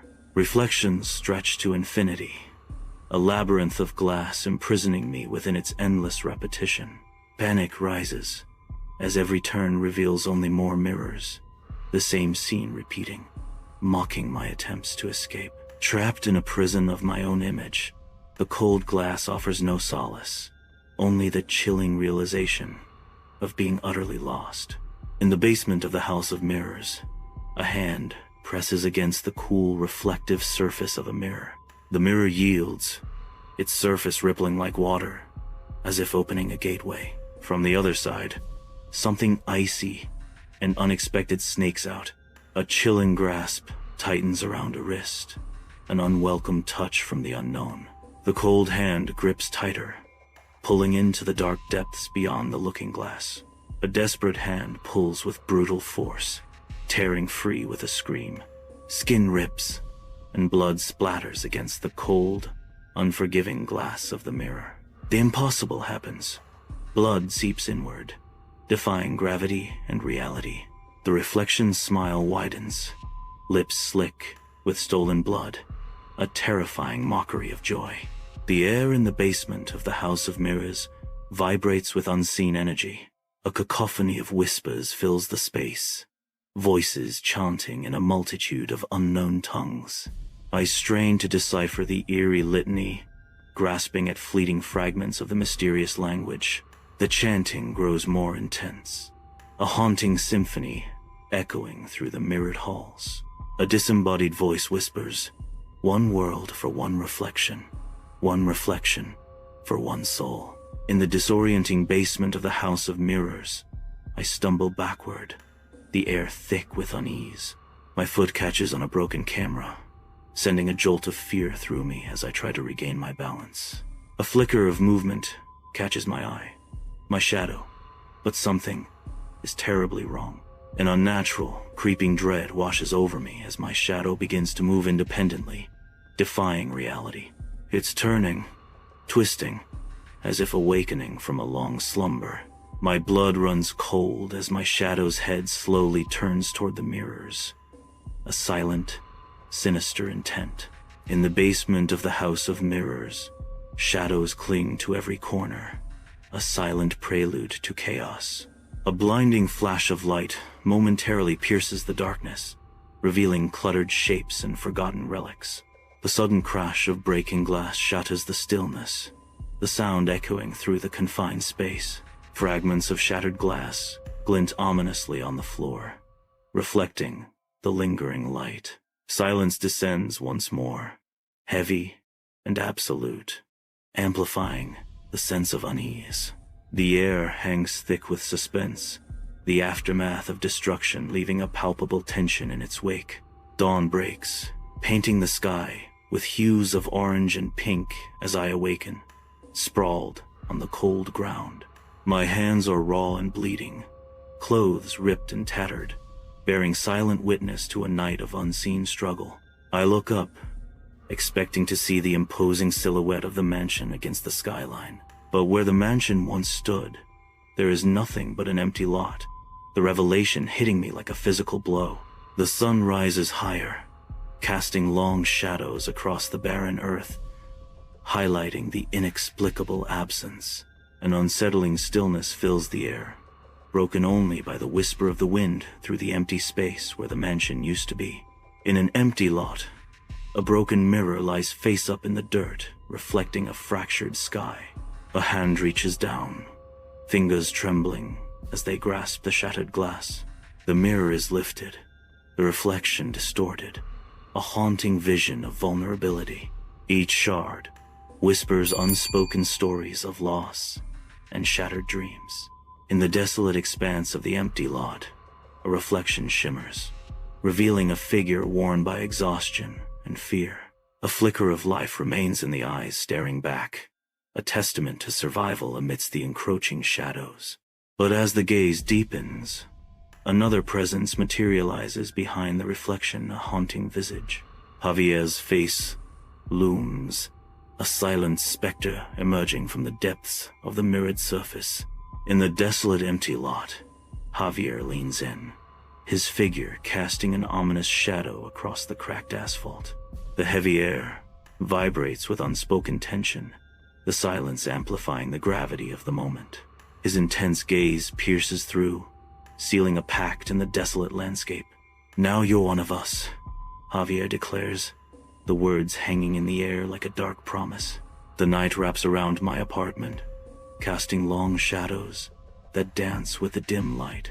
I stand before the mirror, my gaze drawn to the subtle distortions in the glass. My reflection seems to hold a life of its own, lingering just a fraction longer than it should. A silent, unsettling question hangs in the air. What does it see that I don't? The documentary team begins its journey, cars winding through the scenic Harz Mountains, a picturesque landscape hinting at hidden mysteries. Sunlight dapples the lush forests, where ancient trees stand sentinel, their shadows stretching long across the road. Eric, Lena, Tobias, and the narrator share anticipatory glances, their voices a blend of excited curiosity and underlying skepticism. They discuss the local legends of Märchenwald, tales whispered among the villagers, their tones shifting from lighthearted banter to cautious consideration. The team passes quaint, forgotten villages, each building seeming to hold secrets, as the air grows heavy with untold stories. A sense of foreboding creeps in as the mountains rise higher, the beauty of the landscape now tinged with an ominous shadow. The quaint German town of Blankenberg unfolds before us, its charm shadowed by the wary gazes of the locals. Eric approaches an old woman, her eyes holding ancient secrets and warnings. "It doesn't let you leave the way you came," the old woman warns, her voice raspy with age and foreboding. We exchange a quick, nervous glance, a flicker of unease passing between us. Dismissing her words as mere folklore, we attempt to shrug off the growing sense of dread. The sun shines on Blankenberg, but the shadows of the old woman's warning linger, clinging to the edges of our minds. Entering the Märchenwald forest, sunlight dapples through the towering pines, painting the path in shifting patterns of light and shadow. The air is crisp and clean, carrying the scent of pine and damp earth, a deceptive promise of tranquility. Lena captures the idyllic scenery, her camera lens framing the forest's deceptive beauty. Each frame hides the forest's secrets, preserving the fleeting moment of peace before the woods reveal their true nature. Deeper within the Märchenwald, an unsettling silence descends, the vibrant sounds of nature fading into an eerie hush. A palpable shift in the atmosphere. A growing unease begins to creep into the senses. The air grows heavy, the silence amplifying the sense of isolation and foreboding. An unseen presence seems to watch from the shadows, heightening the tension with each silent step. Under the midday sun, an ancient wooden archway marks the entrance to a world unknown. Runes cover the weathered wood, whispering forgotten tales of old. A sign proclaims, Ewig Märchen, Eternal Tales. Its letters, a promise, and a warning. Lena's voice, filled with anticipation, breaks the silence. This must be it. Stepping through the arch into the Märchenwald, an immediate chill permeates the air, and the light fades. Turning back, the trail has vanished, leaving only an endless forest looming behind. Eric attempts to reassure us, but a tremor of nervousness betrays his facade. The dense trees close in, amplifying the growing sense of unease and isolation. The oppressive atmosphere of the merchant vault weighs heavily as filming continues, focus strained against the disquiet. Trees twist into grotesque figures, their bark subtly etched with faint, haunting human faces. Tobias, his hand trembling slightly, points towards one particularly disturbing tree, its shape a nightmarish contortion.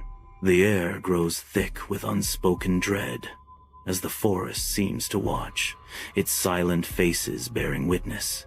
At the edge of the merchant walled, Tobias suddenly stops, head tilted, listening intently to the whispering woods. He claims to hear a woman's voice carried on the wind, a distant melody threading through the trees.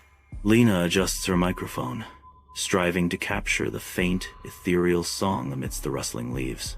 The audio replays, and a soft, haunting melody drifts through the air, a whisper of sound in the vast forest. A second voice emerges, guttural and rasping, twisting the peaceful melody into something sinister. The unknown language hangs heavy in the air, fueling a growing sense of dread and unease. Deep in the merchant walled, a sense of disorientation washes over me as I try to retrace my steps. The trees blur into an indistinguishable maze, each one a mocking mirror of the last.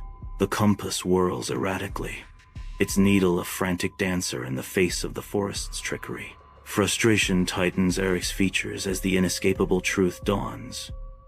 We are hopelessly lost. The forest seems to close in, its ancient trees bearing silent witness to our mounting despair.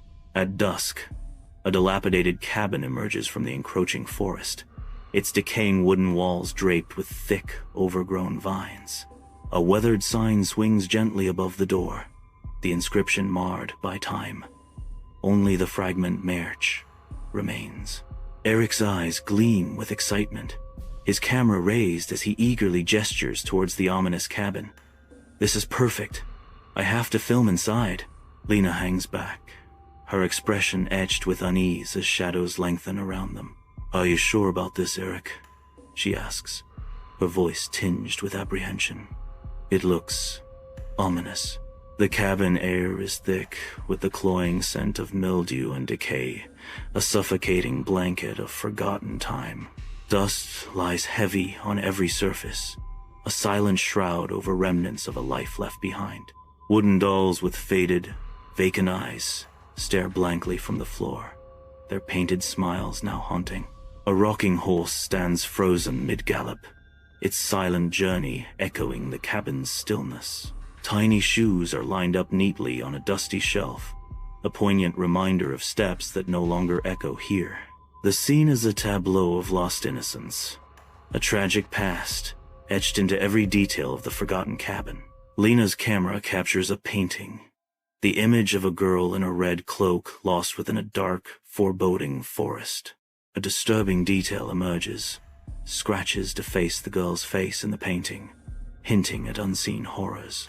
The cabin's light flickers ominously, casting dancing shadows that heighten the sense of unease. A fleeting glimpse in a cracked mirror reveals a horrifying secret.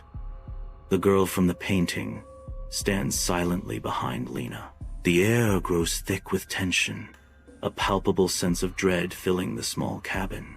The boundary between art and reality blurs as the painted figure steps into Lena's world. Eerie knocks resonate from under the floorboards, disturbing the silence of the cabin. Eric kneels, his hands trembling as he pries open a loose plank, revealing a dark secret hidden beneath. Inside a weathered wooden box, a broken porcelain mask rests alongside a bound diary, its pages filled with cryptic German script. The narration whispers of kinder, tales, forest, and punishment, culminating in a chilling final sentence. They made me part of the story. Inside the cabin, Tobias erupts in a scream, his eyes wide with raw terror as he stares out the window. Dozens of pale figures drift eerily between the trees, their jerky, unnatural movements evoking puppets on strings. A chilling detail emerges. One of the figures is draped in a blood-red cloak. The horrifying realization dawns. They are completely surrounded by these spectral beings. A wave of panic washes over everyone, the claustrophobic cabin amplifying their desperate plight.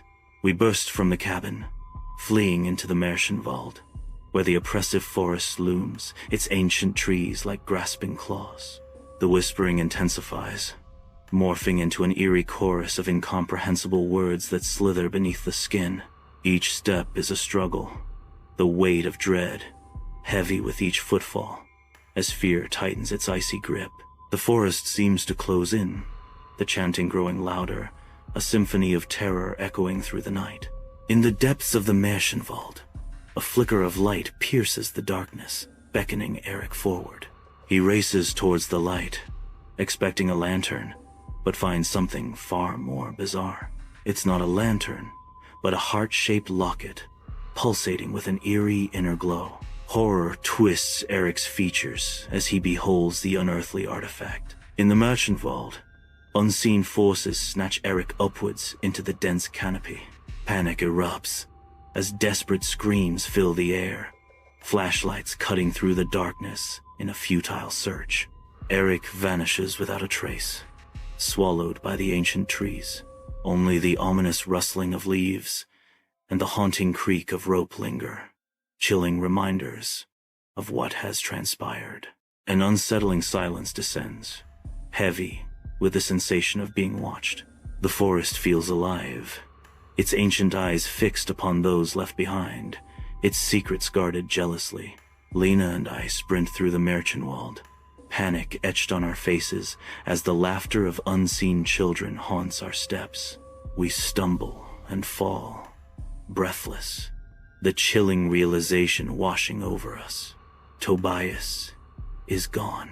The forest looms, its ancient trees seeming to close in, the air thick with unspoken dread. A heavy silence descends, broken only by the rustling leaves, as the Märchenwald exhales its dark magic. Sunlight dapples the forest floor in Märchenwald, the air heavy with the scent of damp earth and ancient pines. Lena scans the dense canopy, anxiety tightening her stomach as she calls out, "Where's Tobias?" The narrator's silence is heavy with unspoken dread. I can't answer, the truth a stone in my throat. A faint, ethereal lullaby drifts through the trees, a haunting melody that seems to emanate from everywhere. Lost in the dense Märchenwald, I move with cautious steps, each direction mirroring the last in a maze of trees and shadows. Small, barefoot footprints emerge from the forest floor, an eerie trail pressed into the soil, leading deeper into the woods.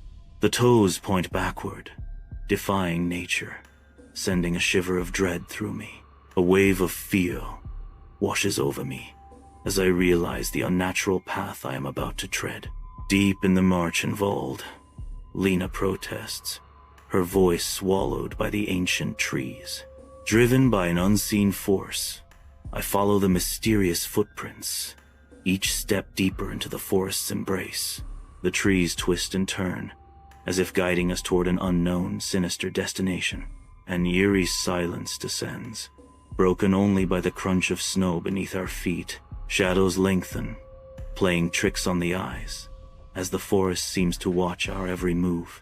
The air grows heavy with anticipation, the sense of foreboding intensifying with each stride.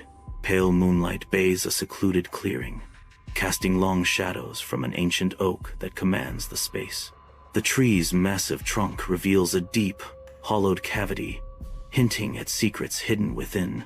Intricate runes are carved into the bark, their meanings lost to time but heavy with ancient power.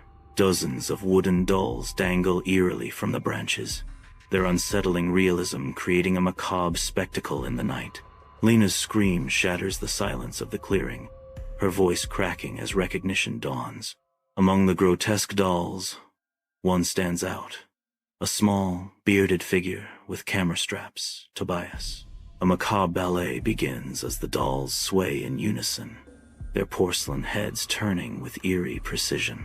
A chorus of silent screams seems imminent as tiny mouths open on the dolls, revealing the horror within.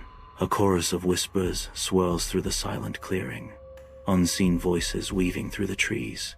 I seize Lena's arm, pulling her forward as we break into a desperate run.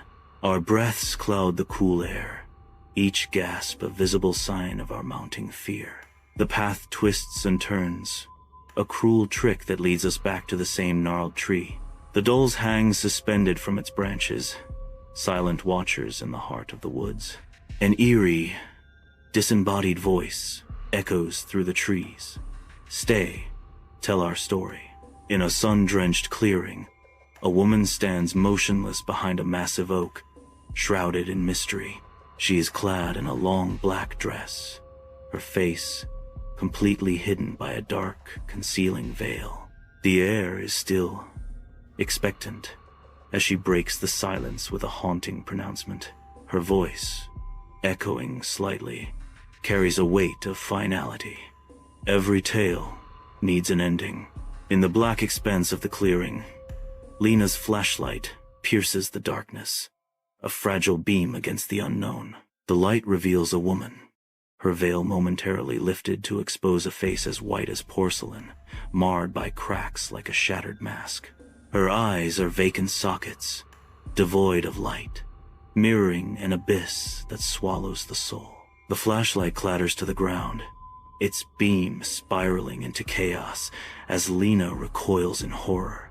Falling to her knees, she clasps her hands, her lips moving in a silent, desperate prayer against the encroaching darkness. In the heart of the clearing, the woman advances, her form a stark silhouette against the dark, watchful trees. Her voice echoes through the trees, a chilling claim hanging in the air. You entered my forest. You took my stories. Now, you belong here. I seize Lena, urgency flooding my senses, pulling her to her feet. We bolt into the oppressive darkness, a desperate flight against the encroaching forest. Branches claw at our clothes as we stumble blindly, the forest's unseen hands seeking to claim us. In the heart of the Märchenwald at night, the forest screams, branches clawing at the sky like gnarled fingers. Roots writhe across the ground, resembling restless serpents in the dim moonlight. A sudden fall, a heavy impact, the unforgiving forest floor striking back. Hands fumble in the darkness, searching for clues amidst the chaos. A glimmer of recognition as fingers close around something familiar and cold. Eric's locket. In the Märchenwald, a locket snaps open, revealing a hidden world of memories. Inside, a faded photograph captures Eric, his wife, and a young girl, dressed in a vibrant red cloak. The girl's face is a mirror image of the figure in the haunting painting, a chilling connection forming in the viewer's mind. A wave of realization crashes over the viewer, the pieces of the puzzle abruptly aligning. The forest around seems to darken, the fairy tale turning ominous. The weight of the discovery hangs heavy, a silent scream trapped in the air. Deep within the Märchenwald, Lena's breath hitches as she beholds a solitary door. The door glows faintly, a beacon of ethereal light in the dense, dark woods. Her eyes widen, hope flickering in their depths as she stares at the mysterious portal. A hesitant step forward, her hand outstretched towards the glowing frame. Maybe it's the way out, she whispers, her voice trembling with a fragile hope that hangs in the air. The soft light beckons, promising escape, or perhaps something more dangerous. We sprint toward the doorway, the whispers intensifying with every stride, as if urging us forward. The trees seem to close in, their branches twisting into grotesque, reaching fingers, a silent warning. Lena arrives at the threshold first, her breath coming in ragged gasps. She turns back, offering a gentle, enigmatic smile, a silent farewell before the unknown. With a resolute step, Lena disappears through the doorway, leaving us on the precipice of what comes next.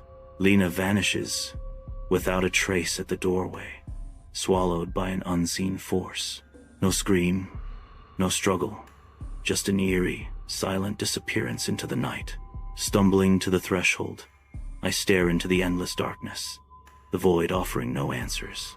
The unsettling whispers abruptly cease, leaving only a deafening silence in their wake. An oppressive stillness descends, the night holding its breath as the mystery deepens. A soft whisper brushes against my ear, raising goosebumps on my skin. I spin around, my heart hammering against my ribs, fear gripping me. The woman in the veil is inches away.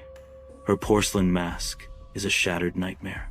Black veins pulse beneath her skin as she whispers, "Now it's your turn."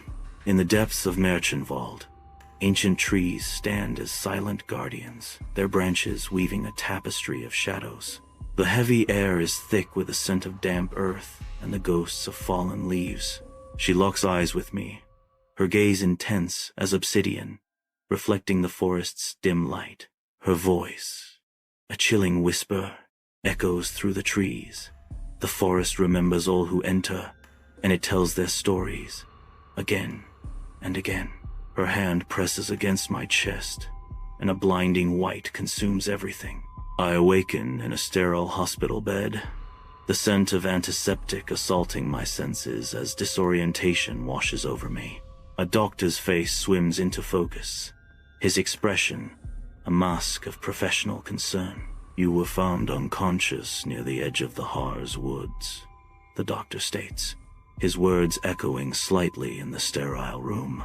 He leans closer, his voice dropping to a conspiratorial whisper. "You were dehydrated and delirious, mumbling fairy tales." The words hang in the air, as heavy as the scent of disinfectant, leaving me questioning the nature of my reality.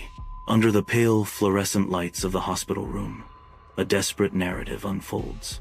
I struggle to articulate the horrors of the cabin, the vanishing shadows, Lena, Eric, and Tobias, swallowed by the night. The police officer's pen taps methodically against his notepad, his expression a mask of professional detachment. The doctors exchange a loaded glance, a silent, knowing language passing between them, leaving me isolated in my terror. At the police station, the camera is returned, a beacon of hope in a sea of uncertainty. Powering it on, despair turns to curiosity as a single clip flickers to life. A ghostly memory flickers on the screen. Me and Lena running through the forest, the narration whispers. The scene cuts abruptly. The camera pans slowly across the room, settling on the painting of the girl in the red cloak. The camera hones in on the painting, the defaced image now disturbingly clear. The face in the painting is unmistakably Lena's, a haunting revelation. A wave of horror washes over me as the impossible becomes reality. The image of Lena's face in the painting sears itself into my memory, an indelible mark of dread. My eyes widen in disbelief, the air thick with unspoken terror and dawning understanding. The once scratched-out portrait now reveals a chilling truth, forever altering my perception. 6 years have passed, but the specter of memory still haunts the apartment. Alone, I am surrounded by shadows of what was, each corner whispering tales of sorrow and loss. A faint melody drifts in through the night, a lullaby, sweet yet tormenting, barely audible beyond the glass.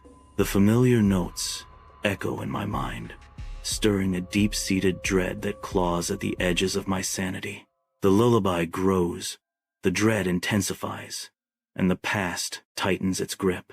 A plain brown cardboard package sits innocently on the doorstep, devoid of any return address. I lift the package, its weight surprisingly unsettling, and carry it into the dim apartment. On the sterile surface of the kitchen table, I slice through the tape, the sound echoing in the silence. Packing peanuts spill out, revealing a crudely carved wooden doll nestled within. The doll's features, though rough, bear an undeniable resemblance to me, sending a chill down my spine. Hesitation grips me. I recoil slightly, a wave of unease washing over as I consider touching the ominous effigy. In the dim light of the apartment, the camera lingers on a worn doll, its silent story etched into every faded stitch. A tag hangs limply around the doll's neck, the words blurred and barely visible, hinting at a forgotten past.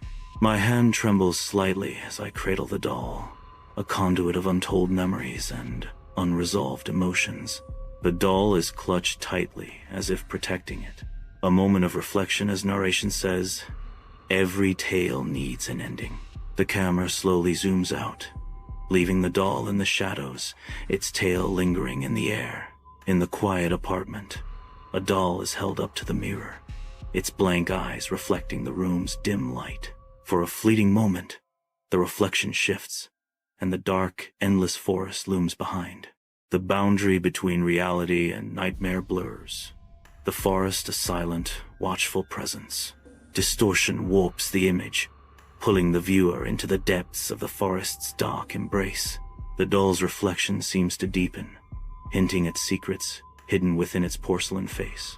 A sense of unease settles, the mirror acting as a portal to a haunting, inescapable realm. In the sun-drenched flashback, the documentary team's youthful laughter echoes through the Märchenwald. Their initial innocence and camaraderie are palpable as they embark on their journey. Jokes and smiles abound, reflecting the naivety of their early days. The forest seems to welcome their carefree spirit, unaware of the darkness that awaits. In the cabin's dimness, antique toys stare blankly, their silent gazes heavy with untold stories.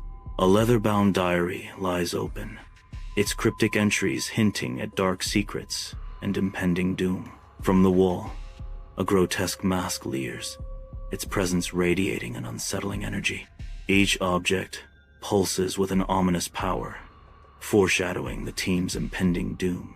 In the moonlit clearing, dolls snap their heads in unison, their porcelain faces gleaming with an eerie, unnatural life. A chorus of whispers rises, an unsettling symphony of hushed voices weaving through the night. From the shadows, a veiled woman emerges, her shrouded form heightening the escalating horror. Each deliberate step of the veiled woman amplifies the climax of rising fear and dread in the clearing. The sterile white of the hospital room dissolves, replaced by the vibrant green of an enchanted forest. Ivy drips morph into cascading waterfalls, their gentle rush harmonizing with the forest's murmur. The rhythmic beeping of machines echoes as birds' song, the sterile sounds transforming into nature's melody. The hospital bed becomes a moss-covered knoll, a sanctuary of soft earth and ancient secrets. A soft lullaby drifts through the air, blurring the line between dream and reality, weaving through leaves and medical hums. Bathed in the eerie glow of the laptop screen, I hunch over, the dim room amplifying the digital light that dances across my face. My fingers race across the keyboard, a frantic search for the truth about Märchenwald consuming me. The screen floods with tales of disappearances and strange events, each story a chilling testament to the forest's dark reputation. A growing unease settles in as the weight of Märchenwald's cursed history presses down, confirming my deepest fears. In the dim light of the apartment, I stand frozen, my gaze locked on the doll. My fingers twitch with a conflicting desire to destroy it or to succumb to its allure. A strange, morbid curiosity paralyzes me, holding me captive in its unsettling grip. I feel an inexplicable pull, a dark connection forming between us. The doll seems to weave itself into the very essence of my being, a haunting reflection of my inner self. Inside the apartment, I gaze out the window, where the dark silhouette of the forest looms. The glass reflects my fear, mirroring the encroaching darkness. The lullaby grows louder, a haunting melody drawing nearer. An overwhelming sense of dread washes over me, chilling me to the bone. In the dimly lit apartment, a doll stands silently before a mirror, its presence radiating an eerie stillness. The mirror reflects more than just the room. A forest looms behind the doll, its image growing stronger, more menacing. The encroaching forest hints at a tale unresolved, a curse that tightens its grip on the apartment. The curse of Märchenwald lingers, its dark tendrils reaching out from the reflection, promising more to come. Katya and I drive along a winding road through the vast Russian countryside, a ribbon of asphalt cutting through the landscape. The landscape unfolds, dotted with forgotten villages, their stories etched into the weathered wood of their homes. We are on assignment for our travel magazine. The narration begins, setting the stage for an exploration of local myths. The car presses on, each mile a step deeper into the heart of Russia, where ancient legends linger in the air. The village of Novaya Vera lies desolate, under a vast, indifferent sky. Dust devils dance across the deserted square, hinting at the secrets buried within the silent homes. As we unpack our gear, every movement is scrutinized by the wary eyes of the village elders. The air hangs heavy with unspoken suspicion, each shadow seeming to hold a hidden threat. An unwelcoming chill permeates the scene, promising a dark and foreboding journey into the heart of Novaya Vera. In the village of Novaya Vera, an old man shuffles forward, his hands trembling as if with a hidden terror. His eyes dart nervously, scanning the surroundings for unseen threats, a palpable fear gripping his weathered face.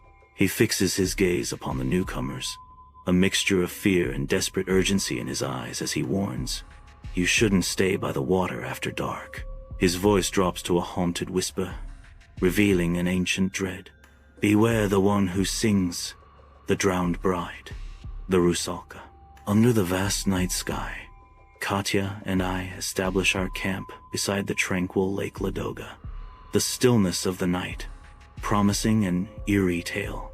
The campfire crackles merrily, yet the shadows dance with an unsettling life of their own, swaying with the surrounding trees. Katya's laughter rings out, echoing across the water as she recounts the legend. "Did you hear about the drowned bride of Lake Ladoga?" Despite the lively flames, I feel a heavy silence pressing in, an unnerving stillness that blankets the landscape, hinting at unseen mysteries. I awaken to the persistent sound of dripping water in the dead of night. The air inside the tent is thick with a heavy, clinging mist, chilling me to the bone. Driven by an unseen force, I unzip the tent, the sound echoing in the still night. Hesitantly, I push aside the canvas flap, peering into the darkness beyond. A wave of damp, cold air washes over me as I prepare to step outside. Each breath hangs in the air like a ghost as I leave the fragile shelter of the tent behind. Under the cloak of night at Lake Ladoga, my breath hitches as I follow Katya's fixed gaze. A figure emerges from the water, waist deep, her long hair a dark halo against the lake's surface. Her skin glows pale as moonlight, her eyes emitting a soft, ethereal light that pierces the darkness. A hauntingly beautiful song drifts across the water, chilling me to the bone with its otherworldly melody.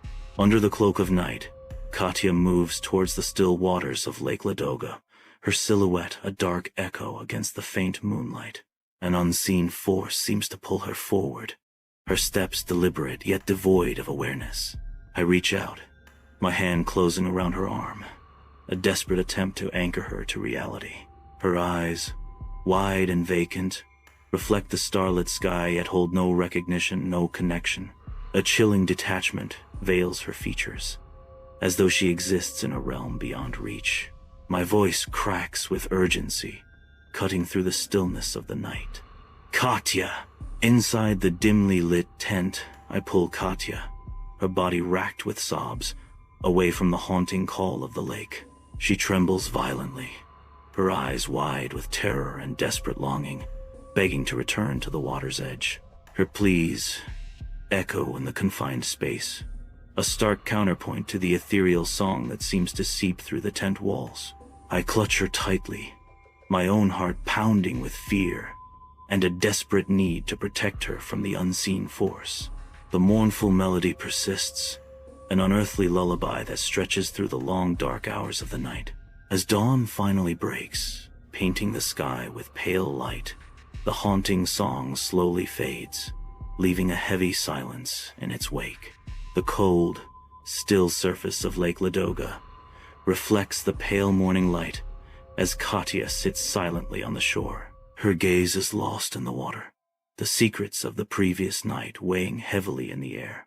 The rising sun casts a long, stark shadow behind her, a solitary figure against the vast expanse of the lake. She remains unmoving, a statue carved from grief and resolve, refusing to break the silence. The lake stretches out before her, mirroring the depth of the unspoken horrors she carries within. In the tranquil village of Novaya Vera, an old man's weathered face hints at stories etched by time. His voice, raspy with age, begins to weave a tale of sorrow and mystery. The name Alina hangs in the air, heavy with unspoken tragedy. It's the story of Alina, a young woman who drowned on her wedding day. They say she became a rusalka, the old man whispers, his words painting a haunting image. Under the veil of night, an abandoned wooden cabin stands stark against the darkness, a refuge sought amidst the trees. Katya's apprehension is palpable, her refusal to sleep in the tent leading them to seek shelter within the dilapidated structure. The cabin's shadowed interior offers little comfort, its silence broken only by the rustling of unseen creatures.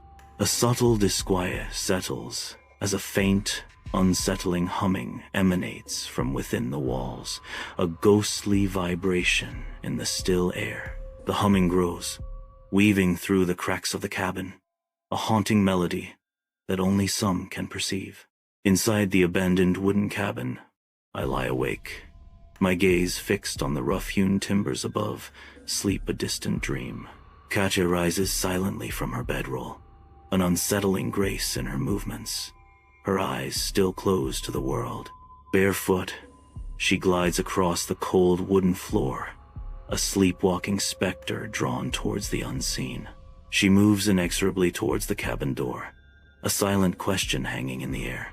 Where does she wander in her dreams? Under the cloak of night, I follow Katya towards the dark expanse of Lake Ladoga. Katya steps into the icy water, a haunting melody escaping her lips as she hums.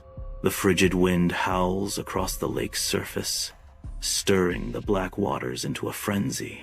My voice cracks through the night, laced with urgency. Katya! The sound echoes over the water. Under the vast, starlit sky above Lake Ladoga, Katya turns, a soft smile playing on her lips. Moonlight glistens in her glassy eyes, mirroring the tranquil yet deceptive surface of the lake. A subtle ripple breaks the stillness of the water, an omen of unseen depths. Her voice, a gentle whisper against the night, asks, "Do you hear it?" Pale, spectral hands erupt from the dark waters, seizing Katya and pulling her into the icy depths. Beneath the vast star-strewn sky over Lake Ladoga, a figure plunges into the icy black water. Submerged in the chilling depths, a desperate search yields nothing but the eerie silence of the abyss.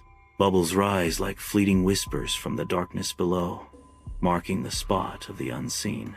A haunting echo of a song drifts across the water, a ghostly melody in the still night air. Gasping, I crawl from the frigid depths of Lake Ladoga, my body trembling uncontrollably in the early dawn.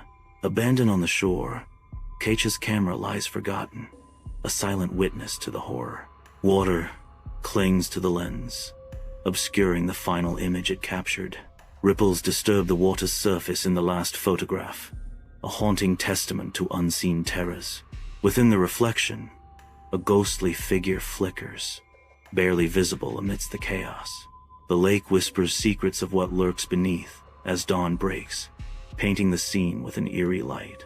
Inside my quiet apartment, a closet door creaks open, revealing the secrets within. My fingers brush against the cold metal of Katya's camera, a wave of memories washing over me. Hesitation flickers across my face as I consider turning it on, unsure if I'm ready to face the past.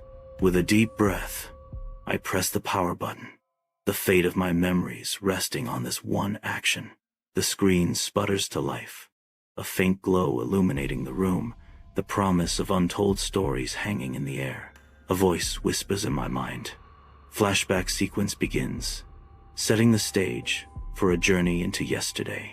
The camera shows a vibrant photo of Lake Ladoga, its vast expanse shimmering under the summer Sunday.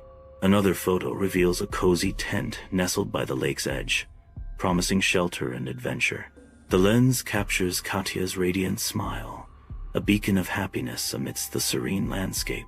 Each photo is a vivid memory, piecing together a summer of joy and discovery on the shores of Lake Ladoga. Summer shimmers on Lake Ladoga, the water mirroring the endless sky. A photograph captures a moment in time, the sun-drenched scene hiding a secret. Behind Katya, a pale, indistinct shape lurks, barely discernible in the bright light. The unsettling anomaly hints at a hidden presence, a silent watcher in the idyllic landscape. Summer light dances on the surface of Lake Ladoga, a shimmering expanse under an endless sky. A photograph captures a moment frozen in time, a memory bathed in the golden hues of a past summer. The image blurs, a sense of violent motion disrupting the idyllic scene. Something unseen pulls Katya backward, distorting the light and her form in the frame. The photograph hints at a hidden struggle, a serene facade, shattered by an unknown force. The photograph captures Katya beneath the serene surface of Lake Ladoga, summer 2012. Water distorts her features, yet her eyes remain wide and unblinking, reflecting an unsettling calm. Sunlight filters through the water, casting ethereal patterns on her face, a stark contrast to the haunting stillness. The flashback concludes with Katya's serene, submerged gaze, a final, lingering image of peace amidst the unknown. Photos scattered across the table capture frozen moments, their silent stories screaming at me. A wave of horror crashes over me, the faces in the pictures twisting into mocking grins. The weight of their unspoken agony crushes me, a silent scream trapped in my throat. Desperation claws at my resolve. I can no longer bear the weight of these haunting memories. A decision hardens my gaze as I whisper into the void. I must return to Lake Ladoga. I arrive at the village of Novaya Vira, now more dilapidated than before, the wear of time etched deeper into every structure. A palpable sense of abandonment hangs in the air, the silence broken only by the whisper of the wind through the decaying buildings. Amidst the desolation, a figure emerges, an old man, bent with age and hardship, a sentinel of forgotten days. His frail frame is a testament to the relentless passage of time, his presence a stark reminder of the village's fading glory. He stands as a solitary landmark in the landscape, a silent observer of the village's slow descent into oblivion. The weight of years is evident in every line of his weathered face, each wrinkle telling a story of resilience and endurance. Approaching the village of Novaya Vira, I inhale the sharp scent of distant snow mingling with damp earth. I fix my gaze upon the old man, hope and desperation warring within me. I need to find Katya, I say, my voice echoing in the vast, cold air. The old man's weathered face turns towards me, his words a chilling prophecy. You don't find the drowned, they find you. Inside the abandoned wooden cabin, shadows dance in the corners as I settle in for the night. Katya's camera, a silent sentinel, is carefully positioned on the rough-hewn table. Its lens focuses intently on the window, awaiting the unseen. I wait, the silence of the cabin amplifying the anticipation. Midnight cloaks Lake Ladoga, its surface alive with gentle, restless ripples. The air vibrates with a low, resonant hum, a mysterious pulse felt more than heard. An unseen force stirs beneath the dark waters, its presence subtly disturbing the tranquil surface. The hum intensifies, threading through the stillness, hinting at secrets hidden in the depths. The lake waits, poised and enigmatic, as the unseen source resonates with growing power. Under the cloak of night, a solitary figure emerges on the shore of Lake Ladoga. A white dress clings to her form. Her hair dances in the wind, creating an ethereal vision. The figure resembles Katya, a haunting presence amidst the tranquil waters. Her silhouette stands out against the darkness, a spectral echo in the stillness of the night. I burst out into the frigid night, my breath clouding the air like a fleeting prayer. The inky expanse of Lake Ladoga unfolds before me, its surface mirroring the faint starlight above. A desperate cry tears from my throat, shattering the stillness. "Katya, it's me!" My voice hangs in the air, unanswered, swallowed by the vast emptiness of the night. The dark waters remain silent, offering no solace, no sign of Katya's presence. The black waters of Lake Ladoga stretch endlessly, reflecting the faint starlight. The air hangs heavy with the scent of pine and damp earth. A lone figure stands at the water's edge, hair whipping wildly in the wind. Gazing out at the infinite horizon, she whispers into the darkness, "Why did you leave me?" A solitary figure returns the sorrowful gaze, the weight of unspoken burdens etched upon their face. A desperate whisper breaks the silence, a haunting echo across the water. I tried to save her. Under the faint starlight, the black expanse of Lake Ladoga stretches into the night, its surface disturbed by choppy waves. Wind howls across the lake, swirling around her as she stares in disbelief at the churning waters. Her voice soft, barely audible above the wind. She whispers, "You didn't." Accusation laced with sorrow. She continues, "You ran." Her eyes glow with an otherworldly blue as the water around her feet begins to churn violently. From the inky depths of Lake Ladoga, figures begin to materialize, their forms pale against the dark water. A haunting chorus rises as the Rusalki emerge, their lifeless eyes reflecting the faint moonlight. The water ripples around them as they glide silently, an ethereal dance of death and sorrow. Their entrancing song fills the night air, a siren's call, promising oblivion to those who listen. Each figure is a vision of tragic beauty, their sorrowful expressions etched in stone.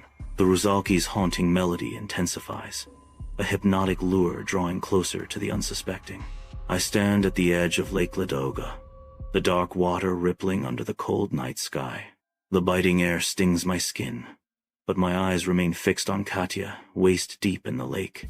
Her face is serene, distant, a haunting melody carried on the wind. The song burrows deep, chilling me with the realization. Katya is one of them now. A voice whispers in my mind, a siren's call from the depths. "Join us, join her," and the water is warm. Under the vast, starlit sky of Lake Ladoga, a mysterious song drifts across the dark waters, pulling me forward. Each step feels heavy, my body weighed down by an unseen force. My thoughts become clouded, lost in the ethereal melody that beckons from the depths. The haunting tune wraps around me, promising both solace and an unknown peril. The inky waters of Lake Ladoga stretch into the horizon, mirroring a sky dusted with a million stars.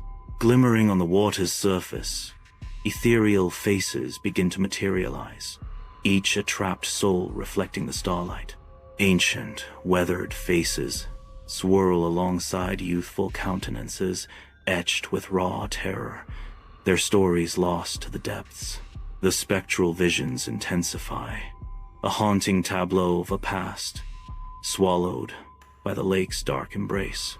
A lone figure stands at the water's edge, the weight of the ghostly spectacle bearing down. A barely audible whisper escapes, a defiant promise against the overwhelming sorrow. "No," I whisper, "I won't."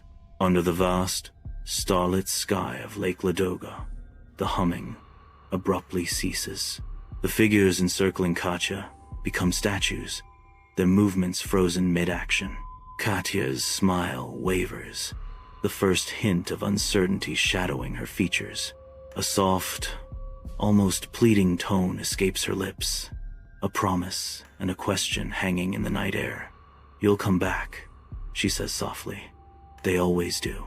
Under the cloak of night, Lake Ladoga churns restlessly. A surge of water rises with menacing force, an unseen hand reaching from the depths. The watery hand violently throws a figure backward, as if rejecting their presence. The figure is thrown through the air, a silhouette against the dark water, a heavy impact as they hit the unforgiving ground. Dawn breaks over Lake Ladoga, revealing a figure waking up, utterly soaked. Panic sets in as the realization dawns. The camera is gone, vanished into the vast wilderness. On the desolate shore, a disturbing sight. A circle etched into the sand, encircled by ghostly handprints. An eerie symbol, a silent message left behind on the lonely beach, hinting at a presence unknown and unsettling. The road stretches endlessly, a ribbon of dust leading away from the village and into the unknown. Footsteps echo, each one a firm decision to leave behind the secrets buried within the village. The village shrinks in the distance, swallowed by the horizon. A solitary figure walks along the road, carrying a heavy burden of untold stories. The sun beats down, casting long shadows that mirror the secrets kept hidden. Each step forward is a step away from the past, towards a future unburdened by the village's hidden truths. The water cascades down, blurring the edges of reality as the shower fills with steam. A haunting melody drifts through the droplets, a faint echo of the Rusalka's song. The melody wraps around, growing, penetrating the mundane sounds of the shower. The water beats down as the song grows in strength. The song of the Rusalka pervades, a siren's call in the steamy enclosure. A haunting, crystalline voice pierces through the sound of the water. Golden grasses sway in a vast, windy field under the bright, open sky. The wind whispers secrets through the tall grass, carrying a haunting melody on its breath. Sunlight dances across the field, illuminating the undulating waves of green and gold. The air vibrates with an unseen energy, the song of the wind resonating through the landscape. The horizon stretches endlessly, a seamless blend of earth and sky. The field seems to breathe, alive with the rhythm of the wind and the secrets it carries. In the stillness of night, I lie in my bed, eyes shut tight, yet sleep remains just out of reach. A faint, haunting melody begins to weave its way into my thoughts, an unwelcome guest in the quiet darkness. The tune grows stronger, an ethereal echo that tugs at the heart, stirring long dormant memories. It's the song, the one that always conjures images of Katya and the serene, shimmering lake, a bittersweet symphony of what once was. An anonymous package sits ominously on the kitchen table, its presence a silent question. Who would send me this? I wonder, my gaze fixed on the mysterious parcel. Hesitantly, I begin to open the package, a sense of foreboding washing over me. A wave of shock hits as I recognize the contents. It's Katya's camera. In the dim solitude of my apartment, the camera powers on, its lens focusing on the mundane. A cold, digital screen flickers to life, revealing a stark reality. A single, solitary, new photo awaits. The image burns into the silence, a silent scream in the digital void. My heart pounds against my ribs as I reach out, drawn to the screen like a moth to a flame. A sense of foreboding hangs heavy in the air, a premonition of what awaits within that singular frame. The apartment fades into the background, the world narrowing to this one crucial, haunting image. The still waters of Lake Ladoga mirror the somber, overcast sky, stretching endlessly to the horizon. Standing alone at the water's edge, a troubled expression clouds my face as I gaze into the distance. A pale hand unexpectedly rests upon my shoulder, its touch light as a feather, yet heavy with mystery. Confusion and unease deepen as I realize I have no memory of anyone approaching, the hand a ghostly enigma. In a fit of rage, I smash the camera against the wall, the sound of shattering glass piercing the silence. My hands tremble as I gather the broken pieces, the remnants of my shattered passion. I throw the debris into the fireplace, watching as flames consume the last vestiges of my dreams. In the echoing silence, I swear an oath, a vow, never to go near water again. In the stark light of the bathroom, I confront my reflection in the mirror. A beat of silence hangs heavy as my reflection lingers. Unhurried and unnerving, a slow, unsettling smile creeps across the mirrored face, a gesture not mirrored by my own. The smile widens, a silent promise of something wicked reflected back at me. The air thickens with unspoken dread as the reflection's smile becomes a taunt. In the cold mirror, a sinister version of myself grins, detached and mocking. In the confines of my apartment, an insidious humming begins again, faint yet persistent. The sound seems to slither through the walls, an unwelcome guest in the silence. It's a cursed melody, a harbinger of unease that tightens its grip with each recurrence. The humming grows, a subtle vibration that rattles the nerves and stirs a primal fear. Its distant echo hints at something sinister, lurking just beyond the threshold of perception. Restless, I toss in my bed, the darkness amplifying the haunting melody of the rusalka. Sleep offers no escape, as the ethereal song weaves itself into the fabric of my dreams. The image of Katya flickers behind my eyelids, a ghostly vision that refuses to fade. Her memory, once a comfort, now carries the weight of the rusalka's curse. Trapped between wakefulness and nightmare, I am consumed by the rusalka's song and Katya's spectral presence. Sunlight pierces the sterile therapy room, illuminating the unease between patient and therapist. I sit, recounting recent events, my voice betraying a forced calm that my restless hands deny. The therapist observes, her expression a mask of professional concern and detached curiosity. "It sounds like you're experiencing a delayed reaction to trauma and grief," she offers, the words measured and precise. My eyes narrow, a defiance flickering within. I know what I experienced. It's more than that. In the solitude of my apartment, I am drawn to the window, my gaze lost in the relentless rain. Each drop against the glass whispers of that fateful night at Lake Ladoga. The rhythmic drumming of the rain becomes a haunting echo, stirring memories. My reflection in the dark pane is a ghost of who I once was, forever marked by the lake's cold embrace. The night sky weeps with me, a somber symphony of loss and remembrance. Inside my apartment, I move with swift, practiced efficiency, packing a bag, while my face remains a mask of grim determination. Haunted by the rusalka's song, the memories of the lake cling to me, an inescapable siren call. I know I can never truly escape the rusalka's song. It pulls me back, an irresistible siren call. Leaving the audience in suspense, I step out, the doorway framing